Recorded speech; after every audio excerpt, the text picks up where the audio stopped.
அஸ்ஸலாமு அலைக்கும் வரஹ்மத்துல்லாஹி வபரகாத்துஹு. அல்ஹம்துலில்லாஹ் நஹ்மதுஹு வ நஸ்தஈனுஹு வ நஸ்தக்ஃபிருஹு வ நஊது பில்லாஹி மின் ஷுரூரி அன்ஃபுஸினா வ மின் ஸய்யிஆத்தி அஅமாலினா.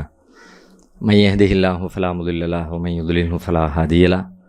வ அஷ்ஹது அல்லா இலாஹா இல்லல்லாஹு வஹ்தஹு லா ஷரீக லஹு வ அஷ்ஹது அன்ன முஹம்மதன் அப்துஹு வ ரசூலுஹு அம்மா பஅத். கண்ணியத்திற்குரிய எல்லாம் வல்ல அல்லாஹுவின் நல்லடியார்களே, அருமை தாய்மார்களே, சகோதர சகோதரிகளே, ஒரு அருமையான மார்க்க நிகழ்வு நம்முடைய மார்க்க அறிவை பரிசீலித்து பார்ப்பதற்காகவும் அதை ஊக்கப்படுத்துவதற்காகவும் செய்யப்பட்ட ஒரு ஏற்பாடு. சூறாக்களை மனனமிட்டு துஆக்களை மனனமிட்ட நம்முடைய பிள்ளைகளை ஊக்கப்படுத்தி மேலும் மேலும் அதிலே அவர்கள் தொடர்ந்து பயணிக்க வேண்டும் என்பதற்காகவும், திருமறை குர்ஆனோடு தொடர்பு கொண்ட நாம் மேலும் அந்த தொடர்பை அதிகப்படுத்தி கொள்ள வேண்டும் என்பதற்காகவும், அதை நம்மை நாமே தட்டி கொடுத்து நம்முடைய அந்த ஆர்வத்தை அதிகப்படுத்தி கொள்வதற்காக இந்த அமர்வு, இந்த நிகழ்வு ஏற்பாடு செய்யப்பட்டிருக்கிறது. இதில் வெற்றிக்குரிய கல்வி, அதை பற்றி பேசுங்க அப்படின்னு சொல்கிறாங்க. வெற்றி அப்படின்னு சொன்னால் என்ன அப்படிங்கிறத முதல்ல நம்ம யோசிக்கணும். வெற்றி அப்படிங்கிற கேள்விக்கு பலரும் பல விதமாக பதில் சொல்கிறோம். பொதுவாக மறுமையினுடைய வெற்றி, முஸ்லீம்களாகிய நம்ம எல்லாருமே சொல்லுவோம், மறுமையின் வெற்றி அல்லாஹ்வுடைய திருப்தி, சொர்க்கத்தை பெறுறது, நரகத்திலிருந்து பாதுகாக்கப்படுறது, இது பிரதானமான இலக்கு. இந்த இலக்கை அறியாத அல்லது இந்த இலக்கை நோக்கி சிந்திக்காத எந்த முஸ்லீம்களும் இருக்கவே முடியாது, இருக்கக்கூடாது. ஒருவேளை இருந்தால் கூட அப்படி இருக்கக்கூடாது. அது உண்மையான வெற்றி, நிஜமான வெற்றி, நிரந்தரமான வெற்றி, சந்தேகத்திற்கு இடமில்லாத வெற்றி.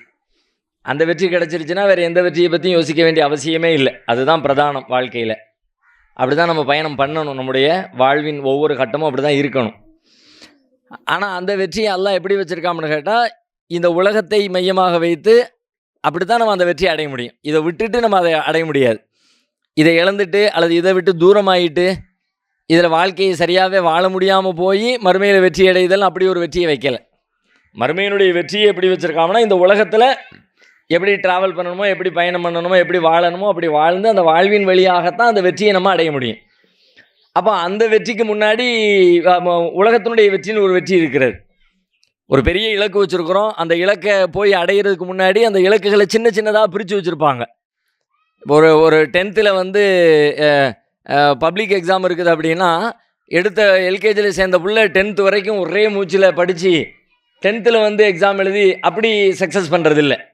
அதுக்கு முன்னாடி ஒரு 10-15 எக்ஸாம், அது ஆனுவல் எக்ஸாம்னு 1ஆம் கிளாஸ் 2ஆம் கிளாஸ் 3ஆம் கிளாஸ் 4ஆம் கிளாஸ் எல்லா வகுப்புலையும் இது 1 முடிச்சுட்டேன், 2 முடிச்சுட்டேன், இன்னும் 7 தான் இருக்குது, இன்னும் 8 தான் இருக்குது, இன்னும் 6 தான் இருக்குது, இன்னும் 5 தான் இருக்குது. அந்த இலக்கை நோக்கி ட்ராவல் பண்ணிக்கிட்டே இருக்கும்போது அவனை பூஸ்ட் பண்ணுற, அவனை ஊக்கப்படுத்துகிற சின்ன சின்ன வெற்றிகளை கடந்து வர்றான். அந்த சின்ன வெற்றிக்குள்ளே அதுக்குள்ளே சின்ன சின்னதாக பிரித்து வைக்கிறோம். இது அரையாண்டு தேர்வு, இது காலாண்டு தேர்வு, இது மந்த்லி மாதாந்திர தேர்வு அப்படின்னு சொல்லிட்டு அதில் ஒரு வெற்றி. இதில் பாஸ் பண்ணிட்டேன், மிட்டமில் இவ்வளோ மார்க் எடுத்துட்டேன், நான் குவார்ட்டர்லியில் நல்ல மதிப்பெண் எடுத்துட்டேன், நான் அரையாண்டு பாடத்தில் நான் இவ்வளோ தூரம் ஸ்கோர் பண்ணிட்டேன், முழு ஆண்டு தேர்வில் நான் அப்படி பண்ணிட்டேன் அப்படின்னு சொல்லிட்டு சின்னது, அதை விட கொஞ்சம் பெருசு, அதை விட கொஞ்சம் பெருசு, அதை அந்த வெற்றியை போய் இலக்க போய் அடைகிற வரைக்கும் உண்டான அந்த ஓட்டத்தை பல 100 பங்குகளாக பிரித்து அந்த பங்கின் ஒவ்வொரு கட்டத்திலையும் நாம் வெற்றியை சுவைத்து கொஞ்சம் கொஞ்சமாக டெவலப் ஆகி கடைசியில் ஃபுல்ஃபில்லான முழு மனநிறைவோடு கூடிய ஒரு பெரும் வெற்றியை ஊரே பார்க்கிற, மீடியாக்களே கொண்டாடுகிற, குடும்பத்தாரெல்லாம் ரொம்ப மகிழ்ச்சி அடைகிற, சந்தோஷம் அடைகிற, ஒருத்தருக்கு ஒருத்தர் இனிப்பு கொடுத்து மகிழ்வை கொண்டாடி பகிர்ந்து கொள்ளக்கூடிய அளவிற்கு ஒரு பெரிய வெற்றியை என் பிள்ளை வாங்கிட்டான்.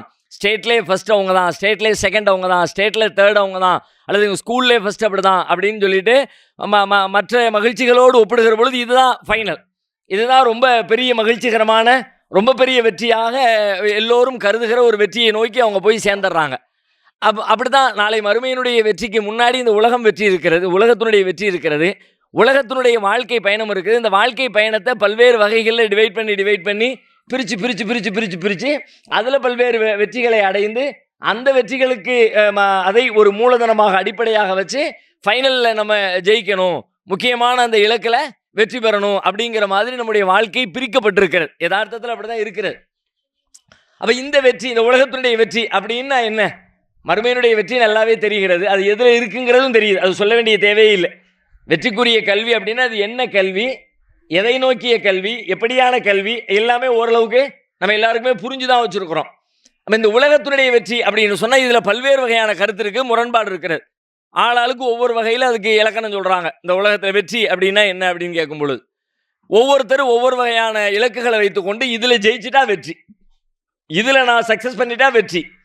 சில பேர் ஒரு குறிப்பிட்ட பதவியை நோக்கமாக வச்சு இந்த பதவியை அடைஞ்சிடணும்பா, தன்னுடைய வாழ்வின் லட்சியம் எது அப்படின்னு கேட்டால் நான் வந்து இந்த இடத்துல போய் இந்த இடத்துல நான் ஒரு ஐஏஎஸ்ஸாக உட்காந்துடணும், நான் ஒரு ஐபிஎஸ்ஸாக உட்காந்துடணும், நான் இந்த ஊரே ஒரு பெரிய சீர்திருத்தம் செஞ்சு ஒரு பெரிய மாற்றத்தை உண்டாக்கிடணும், நான் ஒரு பெரிய செல்வந்தரன் ஆயிடணும், நான் என்னுடைய பிஸ்னஸில் சக்ஸஸ் பண்ணிடணும், வியாபாரத்தில் ஒரு பெரும் வெற்றியை அடைஞ்சிடணும் அப்படின்னு ஒவ்வொருத்தட்ட போய் கேட்டால் அந்த வெற்றி ஆளுக்கு தகுந்த மாதிரி, தேவைக்கு தகுந்த மாதிரி, சூழலுக்கு தகுந்த மாதிரி ஆளுக்கு அது மாறுபட்டு கொண்டே இருக்கிறது. இது வெற்றி, இது வெற்றி, இது இவரை பொறுத்த வரைக்கும் அதுதான் வெற்றி. இவரை பொறுத்த வரைக்கும் இவர் பிஸ்னஸ் பண்ணிக்கிட்டு இருக்காரு, பிஸ்னஸில் இவர் பல லட்சங்களை கோடிகளை சம்பாதிச்சிட்டாரு, அல்லது இந்த ஒரு 10 வருஷத்துக்குள்ளாக நான் ஒரு 150 கிளைகளை போட்டு என்னுடைய வியாபாரத்தை நாடு முழுவதும் நான் பெருக்க போகிறேன், தமிழகத்தில் நான் தான் நம்பர் 1 இந்த பிஸ்னஸில், இந்த வியாபாரத்தில் என்ன அடிச்சுக்கிறதுக்கு ஆள் இல்லை, நான் தான் டாப் அப்படிங்கிற மாதிரியான முதல் நிலையில் நான் வந்து உட்காந்துட்டோம்னா நான் ஜெயிச்சிட்டேன்னு அர்த்தம்னு ஒரு கோலை செட் பண்ணிக்கிட்டு, ஒரு இலக்கை செட் பண்ணிக்கிட்டு அந்த இலக்கை நோக்கி டிராவல் பண்ணுறாரு. அந்த இலக்குக்கு பக்கத்தில் வந்துட்டாரே, ஓகே 150ன்னாரு, 140 வந்துட்டார், 130 வந்துட்டார், ஓகே நான் நினச்ச மாதிரி நான் அதை அச்சீவ் பண்ணிட்டேன், நான் வந்து அதை சாதிச்சிட்டேன், நான் வெற்றி அடைஞ்சிட்டேன். அப்போ வெற்றியாளர்கள் நான் எப்படி வெற்றி அடைஞ்சேன் அப்படின்ற கதையை சொல்லும் பொழுது இப்படி ஒரு இலக்கு வச்சேன், அந்த இலக்கில் நான் ஜெயிச்சிட்டேன், அந்த இலக்கை நோக்கி முன்னேறிட்டேன், இலக்குக்கு பக்கத்தில் வந்துட்டேன், இந்த வருஷமோ அடுத்த வருஷமோ நான் வெற்றி கோட்டை தொட்டுருவேன் அப்படின்னு ஒவ்வொருவரும் ஒவ்வொரு வகையான காரியங்களை அவரவர்கள் எதை முன்னெடுக்கிறார்களோ அதிலே அவர்கள் பெறுகிற முன்னெடுப்பை வெற்றியாக கொண்டாடுகிறார்கள். பிள்ளைங்கள்ட்ட போய் கேட்டால் அவங்க நல்ல மதிப்பெண்களை சொல்லுவாங்க. வேலையை தேடிக்கொண்டிருக்கிறவர்கிட்ட கேட்டால் பல லட்சங்களில் சம்பாதிக்கக்கூடிய ஒரு வேலை, ஒரு கம்பெனியில் போய் ஜாயின்ட் ஆயிடணும், அப்படி சேர்ந்துட்டோம்னா எனக்கு ஓகே அப்படிம்பார். அவர் ஒரு ஓட்டப்பந்தய வீரர் இருக்கிறார், நான் ஓட்டப்பந்தய ஒலிம்பிக்கில் போய் கலந்துக்கிட்டு இந்தியாவுக்காக வேண்டி தங்க மெடல் வாங்கிட்டு வரணும், வந்துட்டோம்னா ஓகே. இந்த மாதிரி வெற்றிகள் ஆளுக்கு தகுந்த மாதிரி அவர்களுடைய இலக்கை பொறுத்து, அவர்களுடைய நோக்கத்தை பொறுத்து, அவர்கள் ஓடுகிற பயணத்தை பொறுத்து, அது வந்துட்டா போதும், இது வந்துட்டா போதும், இது வந்துட்டா போதும், எல்லாத்துக்கும் ஒரு பெரிய லிஸ்ட் கையில் வச்சுருக்கிறோம். இந்த மாதிரியான லிஸ்ட்டு உண்மையில் கரெக்டாக இந்த மாதிரி எதுவெல்லாம் வந்தால் வெற்றி அப்படின்னு நம்ம சொல்கிறோமோ, உண்மையில் நம்முடைய ஓட்டம் எல்லாமே அந்த இடத்தை அடைவதா அப்படின்னு ஒரு கேள்வி கேட்டால், நிஜத்தில் நம்ம எதை இலக்குன்னு வச்சுட்டு போகிறோமோ அது அல்ல நம்முடைய நோக்கம். உண்மையாக நீங்கள் தனியாக உட்காந்து யோசித்து பார்த்தா, சிந்திச்சு பார்த்தா, எதை நோக்கி மனுஷன் ஓடுறோமோ, மனிதர்களுடைய ஓட்டம் இருக்குது, இது கிடைச்சிட்டா போதும்பா, அதை அடைஞ்சிட்டா போதும்பா அப்படின்னு எதை நோக்கி ஓடுறாங்களோ அதுதான் அவர்கள் அவங்களுடைய வெற்றிக்கான அளவுகோல். இதை அடைஞ்சிட்டா போதும் அப்படின்னு நினைக்கிறவங்க நிஜத்தில் அதை அடைவதற்காகத்தான் போராடுகிறார்களா அப்படின்னா, அதை அடைய யாருமே போராடவே இல்லை. வீடு இல்லை, வீடு கட்டிட்டா போதுன்னு முடிவெடுத்தார் ஒருத்தர். சொந்தமாக ஒரு நிலம் வாங்கி பக்கத்தில் ஒரு 10-20 தென்னை மரங்களை வச்சு அப்படியே ஒரு பெரிய தோட்டத்தை மாதிரி உண்டாக்கி, அந்த தோட்டத்துக்கு இடையில ஒரு 2 ஏக்கரில் பிரம்மாண்டமான மாளிகை மாதிரி ஒரு வீட்டை கட்டி உட்கார்ந்துட்டேன்னு வச்சுக்க, அது போதும்பா அப்படிங்கிறாருல. உண்மையில் அந்த வீடு கட்டுவது தான் அதுதான் ஃபைனல், அதை நோக்கி தான் அவர் ஓடுறாரான்னு கேட்டால், வீட்டை நோக்கி ஓடுவதாக சொல்லுகிறார், வீடு கட்டுவதற்காக பணம் சம்பாதிக்கிறார், வீடு கட்டுவதற்காக இடம் வாங்குகிறார், வீடு கட்டுவதற்காக இன்ஜினியர்களிடம் கலந்து பேசுகிறார், வீடு கட்டுவதற்காக கட்டுமான பணியாளர்களை கூலிக்கு அமர்த்துகிறார், வீடு கட்டுகிற வேலைகளையும் செய்கிறார், வீட்டையும் கட்டுகிறார், முடிக்கிறார், குடியிருக்கிறார். உண்மையில் நிஜத்தில் மேலோட்டமாக பார்த்தா அவர் எதை சொன்னாரோ அதை நோக்கி டிராவல் பண்ணுறாருன்னு. ஆனால் நிஜமா நாம் வீடு கட்டணும்னு பிளான் பண்ணி வீட்டை முடிச்சிட்டாருன்னு சொல்கிறோம்ல, அவர் உண்மையில் தேடியது வீட்டைத்தானா என்று கேட்டால் அவர் வீட்டை தேடவில்லை. என்னோட குழப்பமாக இருக்குது, வீட்டை தானே தேடினாரு, அதான் இலக்கா வச்சாரு, அதை நோக்கி இப்போ ட்ராவல் பண்ண அதையும் செஞ்சிட்டாரு, அதை தேடலைன்னா அப்போ வேறு எதை தேடினாரு, அதெல்லாம் செஞ்சுருக்கணும், வேறு எதை தேடினாரு அப்படின்னு பார்த்தா, இந்த வீட்டை கட்ட வேண்டும் என்று முடிவெடுத்தவர் வீட்டை தேடலை, வீட்டை கட்டி முடித்த உடனே அவருடைய மனதுக்குள்ள ஒரு வகையான திருப்தி வருது பார்த்தீங்களா, ஒரு மகிழ்ச்சி முடிஞ்சிருச்சு, எனக்கு பிரச்சனை இல்லை, ஒரு ஹாப்பி, ஒரு மகிழ்ச்சி. அந்த மகிழ்ச்சியை தான் உண்மையிலே அவர் தேடினார். உண்மையில் மனுஷன் தேடினது எதுன்னு கேட்டால் வீட்டை தேடலை, ஐஏஎஸ் ஆகணுங்கிற அந்த படிப்பை தேடலை, ஐபிஎஸ் ஆகணுங்கிற அந்த அதிகாரத்தை தேடலை, ஓட்டப்பந்தயத்தில் ஜெயிக்கணுங்கிற அந்த வெற்றியை தேடலை, நிஜத்தில் அவர் தேடினது எது அப்படின்னு நீங்கள் நல்ல தனிமையில் இது மேலோட்டமாக செஞ்சா டக்குன்னு விளங்காது. கொஞ்சம் நிதானமாக உட்கார்ந்து யோசிச்சா அவர் எதை தேடினார்னு பார்த்தா எல்லா மனிதனுடைய தேட்டமும் அவன் எதை வச்சிருக்கானோ, எதை இலக்கா வச்சிருக்கானோ அதுக்கு அடுத்து ஒரு ஸ்டெப் இருக்கு. அந்த ஸ்டெப்பை யாருமே யோசிக்கிறது இல்லை. அடுத்து அவருடைய தேட்டம் இந்த முடிவுக்கு வீடு கட்டினதுக்கு பிறகு ஒன்று இருக்கு, ஐபிஎஸ் ஆன பிறகு ஒன்று இருக்கு, ஓட்டப்பந்தயத்தில் ஜெயிச்ச பிறகு ஒன்று இருக்கு, பிஸ்னஸில் அவர் இலக்கு வச்ச மாதிரி 150 கடைகளை பெருக்கியதுக்கு பிறகு அதுக்கு அடுத்த ஸ்டெப் ஒன்று இருக்கு. அந்த ஸ்டெப்பு தான் அவர் நிஜமாக தேடினது. அது என்ன ஸ்டெப்பு? அது முடிஞ்ச உடனே ஒரு ஹாப்பி, ஒரு மகிழ்ச்சி, ஒரு சந்தோஷம், ஒரு மன நிம்மதி. அந்த நிம்மதியை தான் அவர் தேடினார். நல்ல யோசிச்சா அதுக்கு பின்னாடி கிடைக்கிற நிம்மதிக்காகத்தான் வீடு. உண்மையில் அந்த கட்டடத்துக்காக, இந்த சிமெண்ட்டுக்காக, இந்த பெயிண்ட்டுக்காக, இந்த அழகுக்காக தேடவே இல்லை. அதில் உள்ள இருக்க கம்பி, அந்த கம்பி மேலே உள்ள காதலா, செங்கல் மேலே உள்ள விருப்பமா, ஜல்லி கல் மீது இருக்கிற ஆசையா, அந்த சிமெண்ட் ஐயோ சங்கர் சிமெண்ட், பிர்லா சிமெண்ட்னு அந்த சிமெண்ட் கம்பெனிக்கார அது மேலே இருந்த விருப்பமா? நிஜத்தில் அது இல்லை. அது கட்டின உடனே ஒரு ஃபீல் வருது பார்த்தீங்க, அந்த ஃபீல் தான் உங்களுக்கு தேவை. உங்களுக்கு தேவைப்பட்டது எதுன்னு கேட்டால் வீடல்ல, வீட்டை விட. ஏன்னா இந்த வீட்டில் ஒரு ஃபீல் கிடைக்கல, இங்கே நீங்கள் திருப்தி அடைகிறீங்க. சில பேர் ஒரு குடிசை வீட்டை கட்டுறான், அதில் அவன் அந்த ஃபீல் அடைகிறான். அப்படின்னா நீங்கள் 10 வருஷம் உழைச்சி, 10 வருஷம் பாடுபட்டு, 10 வருஷம் பணம் சேர்த்து, 10 வருஷத்துக்கு பிறகு அந்த வீட்டை கட்டி முடிச்சு நீங்கள் அடைகிற அந்த மகிழ்ச்சியை, அந்த வெற்றியை ஒருத்தன் 10 மாதத்தில் அடைஞ்சிடறான். ஒரு சின்ன இடத்த வாங்கினா, ஒரு குடிசையை போட்டா, வீட்டை ஏதோ சாணியை வச்சு முழுகுனா, வீட்டுக்குள்ளே குடியேறினா அவனுக்கு அந்த ஃபீல் இருக்கு. நீங்களும் வீடு, நீங்கள் அவனும் வீடுன்னா உங்களுடைய உழைப்பு பெரியது, அவனுடைய உழைப்பு சின்னது. அவனுடைய காலம் பெரியது, இவனுடைய காலம் சின்னது. இவன் பட்ட துன்பம் சின்னது, அவன் பட்ட துன்பம் பெருசு. அப்ப இங்க 2 பேரும் எதை தேடணும்னு பார்த்தா, வீட்டையோ, கூரையோ, ஓட்டையோ, சிமெண்டையோ, கல்லையோ, மரத்தையோ, இடத்தையோ, எனக்கு இவ்வளவு சொத்து இருக்கிறது என்பதே அல்ல. அதெல்லாம் வந்ததற்கு பிறகு அதுக்கு அடுத்து அதை ஒட்டி என்ன வருதுன்னு கேட்டா, அது வந்தா ஹாப்பி வருது, அது வந்தா மகிழ்ச்சி வருது, அது வந்தா சந்தோஷம் வருது. அந்த சந்தோஷம் தான் எல்லாத்துக்கும் தேவை. அதுக்காகத்தான் இந்த ஓட்டம். நான் ஐபிஎஸ் ஆயிட்டோம்னா வெறுமனே அந்த பேப்பரா, நீ ஐபிஎஸ் ஆகிவிட்டாய், உனக்கு சான்றிதழ் வழங்கப்படுகிறது அப்படின்னு ஒரு பேப்பரை கூட, அந்த பேப்பர், ஐயோ அந்த பேப்பர் கிடைச்சா பேப்பருக்கா, அந்த சர்டிஃபிகேட் பேப்பருக்கா? பேப்பருக்காக இல்லை. பேப்பர்னா தான் நீனே போய் டிடிபி சென்டரில், கம்ப்யூட்டர் சென்டரில் போய் உட்காந்து நீனே அடிச்சு பக்கத்தில் கம்ப்யூட்டர் கடைக்காரே நீ கொடுறான், நான் வாங்கிக்கிறேன், இன்னொருத்தரை விட்டு ஃபோட்டோ எடுக்க சொல்லி நீ ஃபோட்டோ வச்சுக்க வேண்டியது அந்த பேப்பரா உனக்கு? நீ ஐபிஎஸ்சி தேர்வடைந்து விட்டா என்று சொல்லப்பட்ட பேப்பருக்காக நீ பண்ண. நெசமா அந்த பேப்பரா இருந்தா அந்த பேப்பர் நீனே ரெடி பண்ணிக்கலாமே 10 நிமிஷத்துல. 10 ரூபா செலவில் வேலை முடிஞ்சிடும்ல. 10 வருஷம் போராட தேவையில்லையே, 10 வருஷம் ஓட தேவையில்லையே, உழைக்க தேவையில்லையே. இந்த ஃபீல் எப்போ வருது, அந்த மகிழ்ச்சி எப்போ வருதுன்னு கேட்டா, நீ அதை சக்சஸ் பண்ணி முடிச்சிட்டோம்னா, முடிச்ச உடனே அதுக்கு அடுத்து அப்படி ஒரு ஹாப்பினஸ், ஒரு மகிழ்ச்சி வருது. அந்த மகிழ்ச்சி தான் உண்மையில் உன்னுடைய தேட்டம். எல்லா மனிதர்களுடைய தேட்டமும் அதுதான். ஆனால் நாம வேற வேற விஷயங்களை சொல்றோம். இது கிடைச்சா, அது கிடைச்சா, அது கிடைச்சா என்ன, அது கிடைச்சா சந்தோஷம், அது கிடைச்சா நிம்மதி, அது கிடைச்சா மகிழ்ச்சி.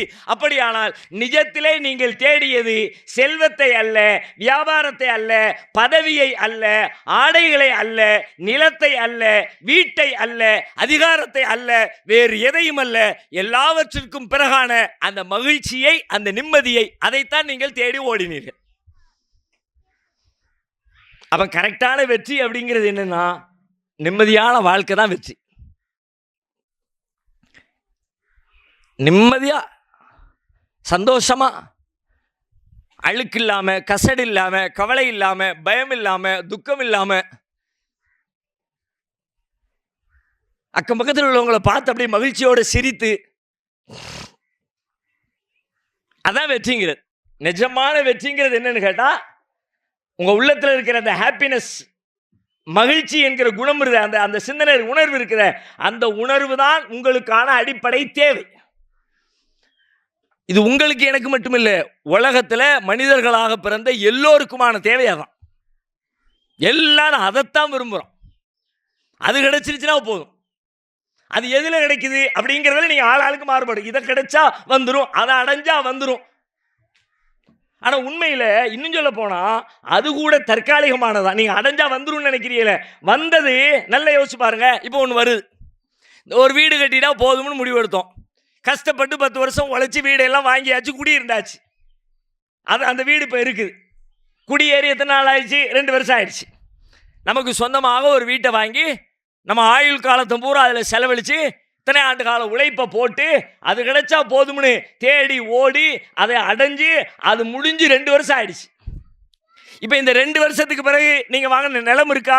இருக்கு. யார் பேரில் இருக்கு? உங்கள் பேரில் இருக்கு. அந்த வீடு இருக்கா? இருக்கு. யார் பேரில் இருக்கு? உங்கள் பேரில் இருக்கு. யார் இடத்துல இருக்கு? உங்களிடத்திலே இருக்கு. யாருடைய அனுபவத்தில் இருக்கு? உங்களுடைய அனுபவத்திலே இருக்கு. எந்த பிரச்சனையும் இருக்கா? ஒரு பிரச்சனையும் இல்லை. பக்கத்து வீட்டுக்காரன் ஏதாவது சொத்துக்கு தகராறு? ஒன்றுமே இல்லை. பில்டிங் ஏதாவது இடிஞ்சு போச்சா? இடியலை. பழசாகி போச்சா? ஒன்றும் ஆகலை. அப்படியே ஃப்ரெஷ்ஷாக புதுசாக வாங்கின மாதிரி 2 ஆண்டுகளுக்கு பிறகு பார்த்தால் நிலம் இருக்கிறது, வீடு இருக்கிறது, அந்த அதே அமைப்பில் எல்லாமே நம்முடைய கைவசத்திலே நம்முடைய அனுபவ பாத்தியதையிலே இருக்கிறது. ஆனால் 2 ஆண்டுகளுக்கு முன்னால் அந்த வீட்டை வாங்குகிற பொழுது அல்லது வாங்கி முடித்த பிறகு, புது வீட்டு புகுந்ததற்கு பிறகு, உறவினர்களை எல்லாம் அழைத்து விருந்து கொடுத்ததற்கு பிறகு, அன்னைக்கு நைட்டு நீங்கள் தூங்கும்போது அப்படியே ஆகாயத்தில் மிதந்த மாதிரி ஒரு ஃபீலில், ஒரு மகிழ்ச்சியில் சொந்த பந்தங்களை எல்லாம் கூப்பிட்டு சாப்பாடு கொடுத்து 1 லட்ச ரூபா 2 லட்ச ரூபா செலவு பண்ணி எல்லாரும் வீட்டுக்கு வர சொல்லி, நான் கட்டியிருக்க வீட்டை பாரு, அங்கே ஹால் இருக்கு, இதோ இங்கே கிச்சன் இருக்கு, இந்த டைல்ஸ் அங்கே வாங்கினேன், இந்த மார்பிள்ஸ் இங்கே வாங்கினேன், இது இத்தனை ஆயிரம் ரூபா, அது அத்தனை ஆயிரம் ரூபா, பிளாஸ்டிக் போட்டால் எப்படி ஆயிரும், ஸ்டீலை போட்டால் அப்படி ஆயிரும், அதனால ஸ்டீலை போட்டேன், பிளாஸ்டிக்கை விட்டேன், அப்படியெல்லாம் வந்தவங்கள்ட்ட எல்லாம் விளக்கம் கொடுத்து ஒரு நாள் முழுக்க அப்படியே தொண்டை கெட்டி நிகழ்ச்சி நடத்துறவங்க போய் பாருங்களேன். ஒரு கல்யாண வீட்டில் பாருங்க, கல்யாண பொண்ணோட தாயோ தகப்பனோ, மாப்பிள்ளையோட தாயோ தகப்பனோ, அண்ணன் தம்பியோ பங்கரையா ட்ரெஸ்ஸை போட்டு ரொம்ப சந்தோஷமா வர்றவங்களை எல்லாம் வரவேற்று தொண்டை கட்டி பேச முடியாம ரொம்ப சந்தோஷமா. அது துக்கத்தை தரல அவனுக்கு. பேசி வாங்கன்னு கூப்பிட்டு வரும்போது யாராவது தெரிஞ்சவங்க வந்தாங்க, அவங்களுக்கு கூட நின்று கம்பெனி கொடுக்கறதுக்காக அவர் குடிக்கிற கூல்ட்ரிங்க்ஸ் இவரும், அவர் வந்தவங்க 4 குடிச்சாங்கன்னா இவர் 7 குடிச்சு எல்லாத்துக்கும் கம்பெனி கொடுக்குறக்காண்டி அப்படியே ஆக மிதந்தீங்க பார்த்தீங்களா? நைட்டு 10 மணிக்கு முடிஞ்சதுடா, அப்பா பட்ட கஷ்டம்லாம் அப்படியே ஆக மேலே மொட்டை மாடியில் போய் ஒரு துணியை விரித்து, போர்வை விரித்து, காலுக்கு மேலே காலை போட்டுட்டு வானத்தை அண்ணாந்து பார்த்துக்கிட்டு என்னமோ வானத்துக்கே வந்துட்ட மாதிரி ஒரு ஃபீலிங்கில் அப்படியே கொஞ்சம் கொஞ்சமாக கண்கள் சொருக, தூக்கம் மிகைத்து தூங்கி போகிற நேரத்தில் எத்தனை பெரிய மகிழ்ச்சி, எத்தனை பெரிய இன்பம். 2 ஆண்டுகளுக்கு பிறகு அதே போல ஒரு நாள், அதே தேதி, அதே கிழமை, அதே மொட்டை மாடி, அதே வானம், அதே நட்சத்திரம், அதே காற்று, அதே குளுமை, அதே புல்வெளி, அதே மரங்கள், அதே வீடு, எல்லாம் அதே மொட்டை மாடியில் கிடக்கிறேன். ஆனால் அன்றைக்கு இருந்த அந்த மகிழ்ச்சி யாராவது ஃபீல் பண்ணுன்னு சொல்லுங்க பார்க்கலாம். அன்னைக்கு இப்போ நம்மகிட்ட வீடு இருக்கிறவங்க நீங்கள் போய் இன்றைக்கி போய் படுங்களா? அது மாதிரி மொட்டை மாடியில் அன்னைக்கு படுத்த மாதிரி அதே ஃபீல் பண்ணுவீங்களா? அன்னைக்கு இருந்து அதே ஏசி இருக்கு, இன்னைக்கு போடுங்களேன். நேற்று போட்ட ஏசி தானே, முந்தானத்து போட்ட ஏசி தானே, அதுக்கு முதல் நாள் போட்ட ஏசி தானே. அந்த ஃபீல் இருக்கா? எங்க போச்சு? எல்லாம் தான் இருக்குல்ல. இது கிடைச்சா சந்தோஷம் இல்லையேப்பா, காணுமே. அன்னைக்கு ஒரு நாள் தானே இருந்துச்சு, 2 நாள் இருந்துச்சு, 1 வாரம் இருந்துச்சு. யாராவது ஒருத்தர் வந்து பார்த்து எங்க கட்டினீங்க, உங்க இன்ஜினியர் யாரு, நல்லா கட்டியிருக்காரு அப்படின்னு அப்படி உள்ளுக்குள்ள ஒரு சந்தோஷம், அவ்வளோ, அதோட முடிஞ்சு போச்சு. அது கூட வருஷம் 5 வருஷத்துக்கு பிறகு கேட்டால் அதெல்லாம் ஒன்று, அது ஒரு பெரிய வீடு கட்டி முடிச்சு ஒரு 10 நாளில் வந்து கேட்கும்போது அப்படியே உட்காந்து கதையாக டெட்டியை குடிங்க அப்படின்ட்டுன்னு. இதை நீங்கள் அங்கே வாங்குங்க. நான் அப்படியே அலைஞ்சு திரிஞ்சு சேலத்தில் பார்த்தேன் கிடைக்கலங்க, கோயம்புத்தூரில் பார்த்தேன் கிடைக்கலங்க, அப்படியே விட்டுட்டேன் ஃப்ளைட்டை. எங்கே சைனாவை கூப்பிட்டேன், அங்கேருந்து வச்சுருக்கான் பாருங்க மாடலு, குமிச்சு வச்சுருக்கான். அதில் போய் செலக்ட் பண்ணி தூக்கிட்டு வந்துட்டேன். கூட 10,000 ரூபா செலவுது போகுது. கழுத சம்பாதிச்சோம், வீடு கட்டணும், நிம்மதியாக இருக்கிறதுக்கு ஒரு என்னைக்கு வீடு கட்டின 10ஆவது நாளில் 10 வருஷம் கழிச்சு அதே வீட்டை பற்றி ஒருத்தன் கேட்க வந்தாமண்ணா. ஆமாம், இது ஒரு பெரிய பாருங்க, இப்போ எல்லா பக்கமும் வந்துருச்சுங்க. விசாரிங்க, பக்கத்தில் விசாரிங்க. திருச்சியில் போய் கேளுங்க, நல்லா சொல்லுவாங்க. சேலத்தில் போய் கேளுங்க, நல்லா சொல்லுவாங்க. ஏன் அந்த ஃபீல் எங்கே? எல்லாமே இருக்கிறது, ஃபீல் இல்லையே, உணர்வு இல்லையே. இது வீட்டுக்கு மட்டுமல்ல, எல்லாவற்றுக்கும். ஒரு ஃபோனு, பழைய ஃபோன் வச்சுருக்கோம், டம்மி ஃபோன் வச்சுருக்கோம், நோக்கியோ 1100 கையில் வச்சுருக்கோம். என்னைக்கிடா இதை மாற்றுவோம், இதுக்கு விடிவு காலம் கிடைக்காதா? உலகமே நோக்கியாவை மறந்துருச்சு. நான் இன்னும் மறக்க முடியலையே. எப்போ பார்த்தாலும் எனக்கு இதான் நினைவுக்கு வருது. கையில் தூக்கிக்கிட்டு இந்த பட்டன் ஃபோனை, ஒரு சாம்சங்கில் லேட்டஸ்ட் மாடல்னு வந்திருக்கும், அல்லது ஐஃபோனில் 15 வந்திருக்கான், 16 விட்டுட்டானா, ரொம்ப சூப்பராக இருக்குதான், கண்ணை பாதிக்காதான், அது செய்யாதான், இது செய்யாதான், அதிலேயே வீடியோ எடுத்துக்கலாமா, அதிலேயே எடிட் பண்ணிக்கலாமா, அதிலேயே எல்லா சாஃப்ட்வேரும் இன்பில்டாக கொடுத்துருக்கானா, அதை வச்சு அப்படி பண்ணலாமா, இப்படி பண்ணலாமா. உங்கள் மொபைல் என்பது உங்களுக்கான மொபைல் மட்டுமல்ல, உங்களுடைய அலுவலகமே மொபைல் தான். இப்போ அப்படி தான் விளம்பரம் பண்ணுற பார்த்துருக்கீங்களா? அலுவலகத்துக்கான வாடகை தேவையில்லை, மெயின்டெனன்ஸ் செலவில்லை, கரண்ட் பில்லு கட்ட தேவையில்லை, தண்ணீர் வரி கட்ட தேவையில்லை, எல்லாம் உங்கள் விரல் நுனிகளுக்குள் இருக்கிற இந்த மொபைல் போன் போதும், இதுவே உங்கள் அலுவலகம் அப்படிங்கிறான். வாங்கிடணும்டா, ஒரு ஆஃபீஸை வாங்கிட வேண்டியதான். மொபைல் ஃபோன் வாங்குறது இல்லை, இது ஆஃபீஸ். இதில் வச்சு எல்லா வேலையும் பார்த்துடலாமா? உட்கார்ந்த இடத்துல இருந்தே போட வேண்டியதை போட்டுடலாம், வாங்க வேண்டியதை பண்ணிடலாம், விற்க வேண்டியதை வித்துடலாம், எல்லாத்தையும் பண்ணி முடிச்சிடலாம். உட்கார்ந்த இடத்துல உட்கார்ந்து வேலையை முடிச்சிடலாம்ப்பா. ஒரு ஆஃபீஸையே வாங்குறேன் 50,000 ரூபா, 1 லட்சம் ரூபாவில். ஓகே, அப்படியே கனவு பார்க்க பார்க்க ஓப்பன் பண்ணோம்னா, சமூக வலைதளத்தில் ஓப்பன் பண்ணால் ஓப்பன் பண்ண விளம்பரம் பூரா அதே வரும். நான் நினச்சிக்கிட்டு இருக்கதான் வருது. நான் எந்த ஆஃபீஸை வாங்குறது யோசிக்கிறேன்னா அந்த ஆஃபீஸ் விளம்பரமாக வந்து உட்காரு. அப்படியே 1 ஆண்டு காலம், 1.5 ஆண்டு காலம், 2 ஆண்டு காலம், அதுக்கு பிறகு லேட்டஸ்ட் அப்டேட்டு. அவன் 1008 விட்டுனா கடைசியாக லேட்டஸ்ட்டாக என்ன பண்ணிருக்கானோ அதை வாங்கிடுவோன்னு வாங்கியாச்சு. வாங்கின அன்னைக்கு நம்ம படுத்தின பாடு இருக்கு. இந்த ஃபோனை 60,000 ரூபா மொபைல், அதுக்கு ஒரு 2,000 ரூபாயில் கவர் வாங்கினா ஒன்றும் தப்பில்லை. இப்போ சாதாரணமாக நம்ம 2 வருஷமாக பயன்படுத்திக்கிட்டு இருக்கிற ஃபோனுக்கு 2,000 ரூபாய்க்கு கவர் வாங்க சொல்லுங்கள் யாரையாவது. அப்பா 2,000 ரூபாய்க்கு கவரா? அங்கே போய் பர்மா பஜாரில் போய் பாரு, 20 ரூபா 30 ரூபாய்க்கு கூவி விற்கிறானுங்க. இங்கே இன்னும் அதே தான் இது. ஆனால் அன்னைக்கு தெரியாது. என்னைக்கு ஃபோன் வாங்கி வச்சிருக்கீங்களா அன்னைக்கு தெரியாது. அதே தான் இது. இது 2,000, அதுக்கு தகுந்த என்னமோ இருக்குது, அது குவாலிட்டியாக, அது அழகாக இருக்குல்ல பார்க்குறதுக்கு. இதே அறிவு தான் அன்னைக்கு இருந்துச்சு. ஆனால் அன்னைக்கு அது என்ன, அது செல்ஃபி எடுக்கும்போது கீழே விழுந்துடாமல் இருக்கிறதுக்கு பேக்கில் ஒரு விரல் விடுறதுக்கான கம்பி என்னெல்லாமோ வந்திருக்க.